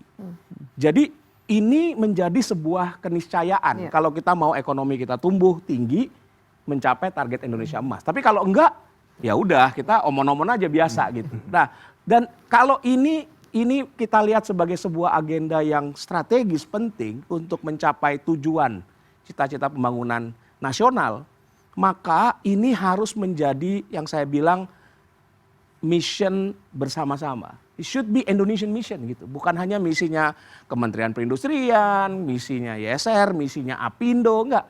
Jadi Indonesian mission karena kita tahu misi ini bisa kita lakukan bersama-sama kalau kita berkontribusi terhadap misi ini. Ya, kalau kita mau terbang ke bulan, ya harus ada yang jadi astronot, harus ada yang bikin roketnya, harus yang menyiapkan krunya, ya harus ada landasannya. Ya kita nggak bisa sendiri terbang ke bulan kan. Sama menurut saya. Jadi we see decarbonization as a mission and is mission possible. Dari studi-studi yang kita lakukan, yang dilakukan oleh ISR, industrial decarbonization itu 2050 dengan roadmap itu we can achieve menurunkan emisi gas rumah kaca quite significant. Only if semua tadi kita lakukan bersama-sama dan the key is enabling environment dan ekosistemnya harus mendukung. Nah, oleh karena itu menurut saya ini yang menjadi penting. So kita move away dari omon-omon into action gitu. Dan action itu ya kita lakukan bersama-sama. Do the simple thing, do the hard things, tapi do it together. Do it together. Gitu. Sarah? Mungkin satu kata kunci adalah hexahelix ya. Karena doing it together, it means everybody involved, termasuk masyarakat.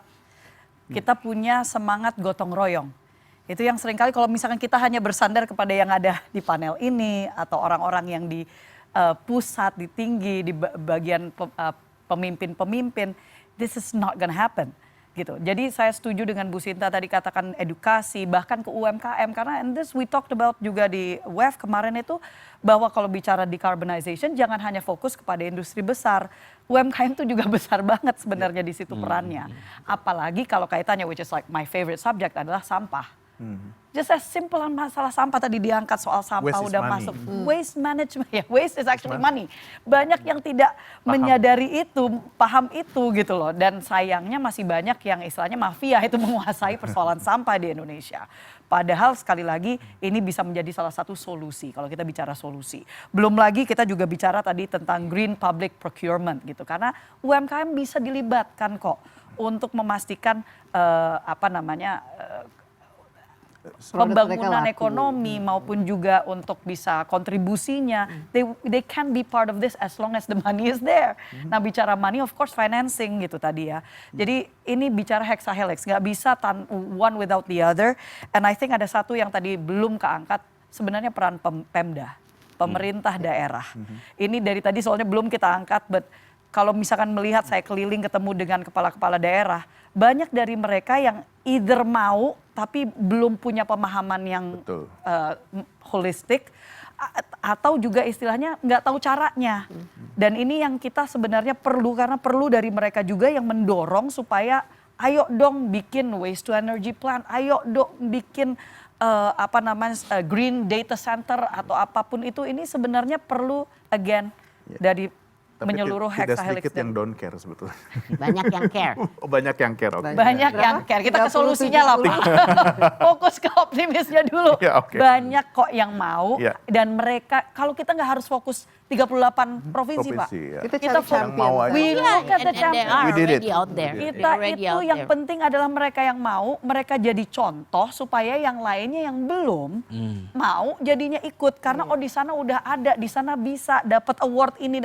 We need to create that kind of Mungkin incentive. kita juga nanti bikin award ya khusus bagi Oh kita para- bikin Bu. Udah, Nanti udah. di Udah AIGIS ada ada. kok, Di AIGIS udah ada. ada Di kok. AIGIS ada award. Ya. Untuk Pemda sudah ada. Terus Udah. kemarin juga Udah kita ada. dengan ASR ke Trenggalek itu mau aktivasi juga. Tapi industri. mungkin lebih sering lagi supaya tingkat Betul. pemahamannya lebih dari 30%. Marketingnya sebenarnya. Nah, Insentif, sebenarnya- insentif, penghargaan bukan dalam sebenarnya bentuk terkait awareness tadi saya mau ngomong ini. Bentar nanti buat closing remark Oke, Pak oke. Apit ini. Ayo, Oke. udah susah ya. Kalau Eko kira-kira dari Nah, Anda apa? oke, kalau dari saya begini ya, mungkin saya mau kasih optimisme nih bagaimana sebetulnya bahwa imajinasi soal bagaimana mengorkestrasi tadi ya, koordinasi itu. Iya, iya. Itu ada contoh di Indonesia itu ya, di kita gitu ya. Katakanlah tadi bicara Pemda begitu. Kita ada sebetulnya ya forum saat ini misalkan ini di luar forum dekarbonisasi, tapi ada bisa jadikan lesson learn yaitu adalah TPI ya, tim pengendali inflasi. Dulu ketika ditumbuhkan hanya inflasi itu hanya di BI, ya susah mengendalikan inflasi, tapi begitu ada narasi bahwa kemudian oh kalau inflasi daerah itu tinggi, rakyatnya tambah miskin, akhirnya Pemdanya mau membantu gitu kan. Nah, sekarang di koordinasi bahkan di Kemendagri begitu. Nah, artinya apa? Dan setelah itu sudah bertahun-tahun inflasi kita relatif landai lah begitu. Nah, ini kan sebenarnya contoh keberhasilan bagaimana best berkoordinasi begitu. Nah, tadi kan mau butuh koordinasi ya kita harus contoh semacam ini begitu. Dan ini rutin ya dilakukan kalau masalah inflasi ya mingguan begitu. Tapi kalau ini kan mungkin nggak harus mingguan, cuma harus ada contoh yang nyata. Nah, musuh bersamanya kan dekarbonisasi. Mungkin agak sulit kalau membayangkan apakah emisi sudah turun atau belum, itu Pemda-Pemda mungkin sulit. Ya. Tapi kalau kita bisa menunjukkan misalkan berapa green job yang tercipta, ya, Yes. kemudian berapa investasi hijau yang masuk begitu, supaya nanti tidak ketika mereka mau Diejawantahkan keluar lagi, iya, ke bahasa. di dalam forum itu, maka nanti Pemda menyambut kan, wah investasi ke daerah saya saja, kenapa? Ya. Oh kami lebih green daripada dia gitu, kira-kira gitu. Yes. Dari Kita harus bikin ini. Karena mengejawantahkan bahasanya itu buat mereka. Publikasi ini. Iya, jadi harus ada ukuran, oke ya. Tadi ukurannya, oke kita nggak bisa menunjukkan dekarbonisasi itu terlalu abstrak, tapi green job adalah real gitu ya. Ya. Kita bisa definisikan Investasi bentuknya hijau, apa, ya. begitu Investasi. kan. Investasi real gitu, dia maunya hijau gitu kan. Ya. Terus kemudian juga dari banking, finance-nya juga bisa real. Nah, bagaimana kemudian tinggal mengkoordinasikan ini begitu. Tentu harus ada yang melit ya. Tetapi saya optimis kalau itu bisa dilakukan. Saya rasa tadi target-target roadmap itu bisa dicapai begitu. Jadi optimis ya 2050 Harus kita ada. Saya harus tetap optimis karena tadi keharusan kata Pak. Iya, mau nggak mau. Harus. Kita juga optimis. Should dong, be a kan? mission. No problem, just challenge Bu. Nggak tahu ini senyum optimis atau senyum pesimis atau senyum sinis tertekan. atau senyum tertekan. Oke Pak Apit, supaya semua bisa duduk manis, Sinta juga Siap. senyumnya betul-betul optimis. Apa yang bisa kita bawa dari forum ini supaya bisa diimplementasikan right now? Baik, yang pertama saya renouncing tadi semua. Sebenarnya key message-nya pertama yang paling kuat itu memang collaborative effort ya. Yes. Saya sepakat ini memang satu kata yang mudah diomongin tapi mahal sekali untuk dilakukan gitu. Sulit. Tapi we are doing that gitu ya. Pelan-pelan kita lakukan itu. Nah, beberapa tadi yang kami sampaikan baik itu roadmap, solusi-solusi pembiayaan, aktivitas kita untuk membantu IKM, masalah creating demand, green premium dan lain-lain. Semua itu kami lakukan semua ya mungkin terkesan lambat, tapi this is marathon bukan sprint. Jadi don't expect us to get instant solution. Tadi pembiayaan, kita tuh bikin mandatory carbon market for example, terus bikin GISCO, itu ada enablers yang harus kita lakukan. Kalau saya enablers kita generalisasi ada tiga. Generalisasi itu ada tiga. Pertama regulatory framework. Pemerintah itu nggak bisa ngapa-ngapain, walaupun kita lakukan sesuatu yang baik dan benar dan bagus, tanpa ada dasar aturan kita nggak bisa ngapa-ngapain. Besok lusa 5 tahun kemudian tiba-tiba saya dipanggil gitu kan, ini nggak aturannya mana, Anda ngasih bantuan, repot kami gitu. Jadi itu first adalah regulatory framework. Yang kedua adalah institutional framework, who is doing what. kita harus jelas siapa yang mau melakukan aktivitas ini. Harus ada dasar hukumnya tadi, terus harus jelas kriterianya. Jadi GISCO itu harus seperti apa? Mau dapat pendanaan tuh kriterianya bagaimana? Ini kita harus punya institutional framework. Ini PR terbesar dan ini kerjaan di pemerintah ini lambat. Kenapa? Karena harus berkoordinasi dengan berbagai pihak. Itu tidak mudah. Ya. Dan yang terakhir, ini kaitannya mungkin dengan Pak Eko. Kita perlu infrastruktur, Pak. Contoh, kita mau bikin perdagangan emisi, kita mau misalnya tadi membantu industri untuk pendanaan, kita butuh data, Pak.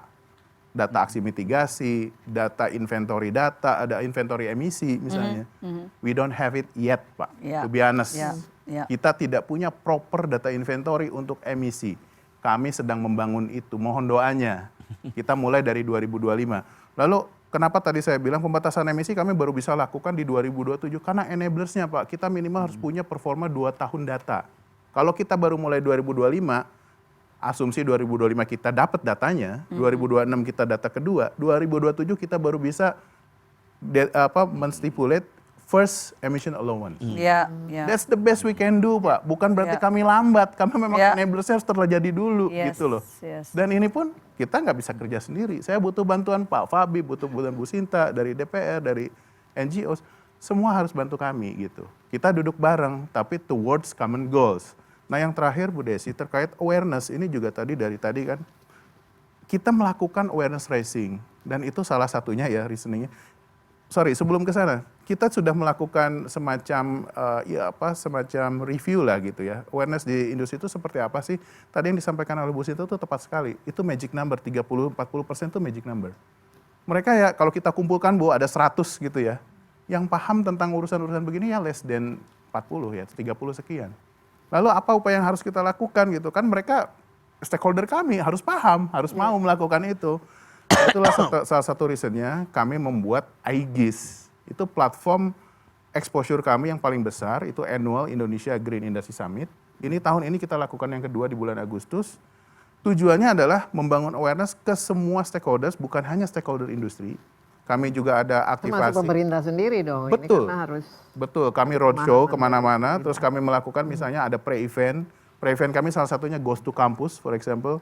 Kita memberikan pemahaman ke mahasiswa-mahasiswa green industry itu apa. Bahkan kami campaign waste is money, bagaimana creating startup, waste itu bisa diapain aja, bisa masuk ke industri sebagai alternative fuel, bisa jadi material, bisa dijual, dan sebagainya. Yang penting jangan end up in landfill atau incinerator.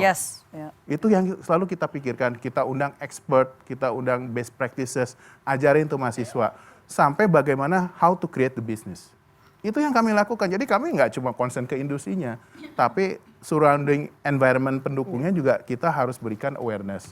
Nah mungkin terakhir ya Bu Desi. Terakhir terus. Ini ada satu hal yang penting juga. Jadi di luar semua itu adalah kita perlu memberikan recognition kepada yang sudah melakukan. Itu penting. Tadi dari Bu Sarah ya. Pemda kita berikan recognition loh Bu. Kita sedang penjurian saat ini. Ada beberapa Pemda memang partisipasinya belum banyak. Tapi minimal mereka sudah mulai memahami, mereka ikut penjurian, mereka mengikuti ini. Kita berikan penghargaan. Tentu industri hijau kita berikan penghargaan juga. Mau yang sudah memenuhi standar industri hijau, mau yang belum, ada kategori masing-masing. IKM kita berikan juga penghargaan. Bahkan lembaga sertifikasi auditor kita juga berikan penghargaan. Dan di IGIS itu penghargaannya akan diberikan oleh Pak Presiden. Mudah-mudahan beliau tetap komit. Pak Hasim sudah oke. Iya siap. Harus tinggal diingetin aja. Harus komit. Soalnya kalau di atas nggak komit ya kita hanya omong-omong saja. Mungkin itu terakhir. Terima kasih banyak. Big hands please. Applause untuk luar biasa para panelis kita. Terima kasih Pak Apit, Bu Sinta, Pak Fabi, Bu Sarah dan juga Pak Eko. Sekali lagi luar biasa diskusi kita kali ini dan memang ya perjalanan menuju industri yang rendah karbon ini bukanlah jalan yang mudah, penuh tantangan dan membutuhkan investasi besar. Tadi kita sudah mendengarkan, yang penting lagi kolaborasi lintas sektor dan juga keberanian untuk berubah. Memang ini adalah momentum untuk menyusun langkah bersama. Dan untuk memastikan transisi ini tidak hanya cepat dan tepat, tapi juga kita harus pastikan adil dan inklusif, semua mendapatkan benefitnya. Ya, dan mudah-mudahan juga ini menjadi bagian dari target kita mencapai 8%. pertumbuhan ekonominya dengan tanpa tentu saja mengorbankan lingkungan hidup ini. Dan dalam forum ini saya selalu menegaskan bahwa kolaborasi adalah kunci untuk menghasilkan kebijakan yang baik. Dan sebagai penutup saya juga ajak Anda untuk melihat video teaser ini. Tadi Pak Apit telah mempromosikannya, The Second Aegis 2025 yang akan digelar oleh Kementerian Perindustrian pada tanggal 20 hingga 22 Agustus tahun 2025 dengan tema Driving Industrial Decarbonization Through Green Industry Ecosystem. Sekali lagi, terima kasih. Sampai jumpa di The Big Idea Forum berikutnya.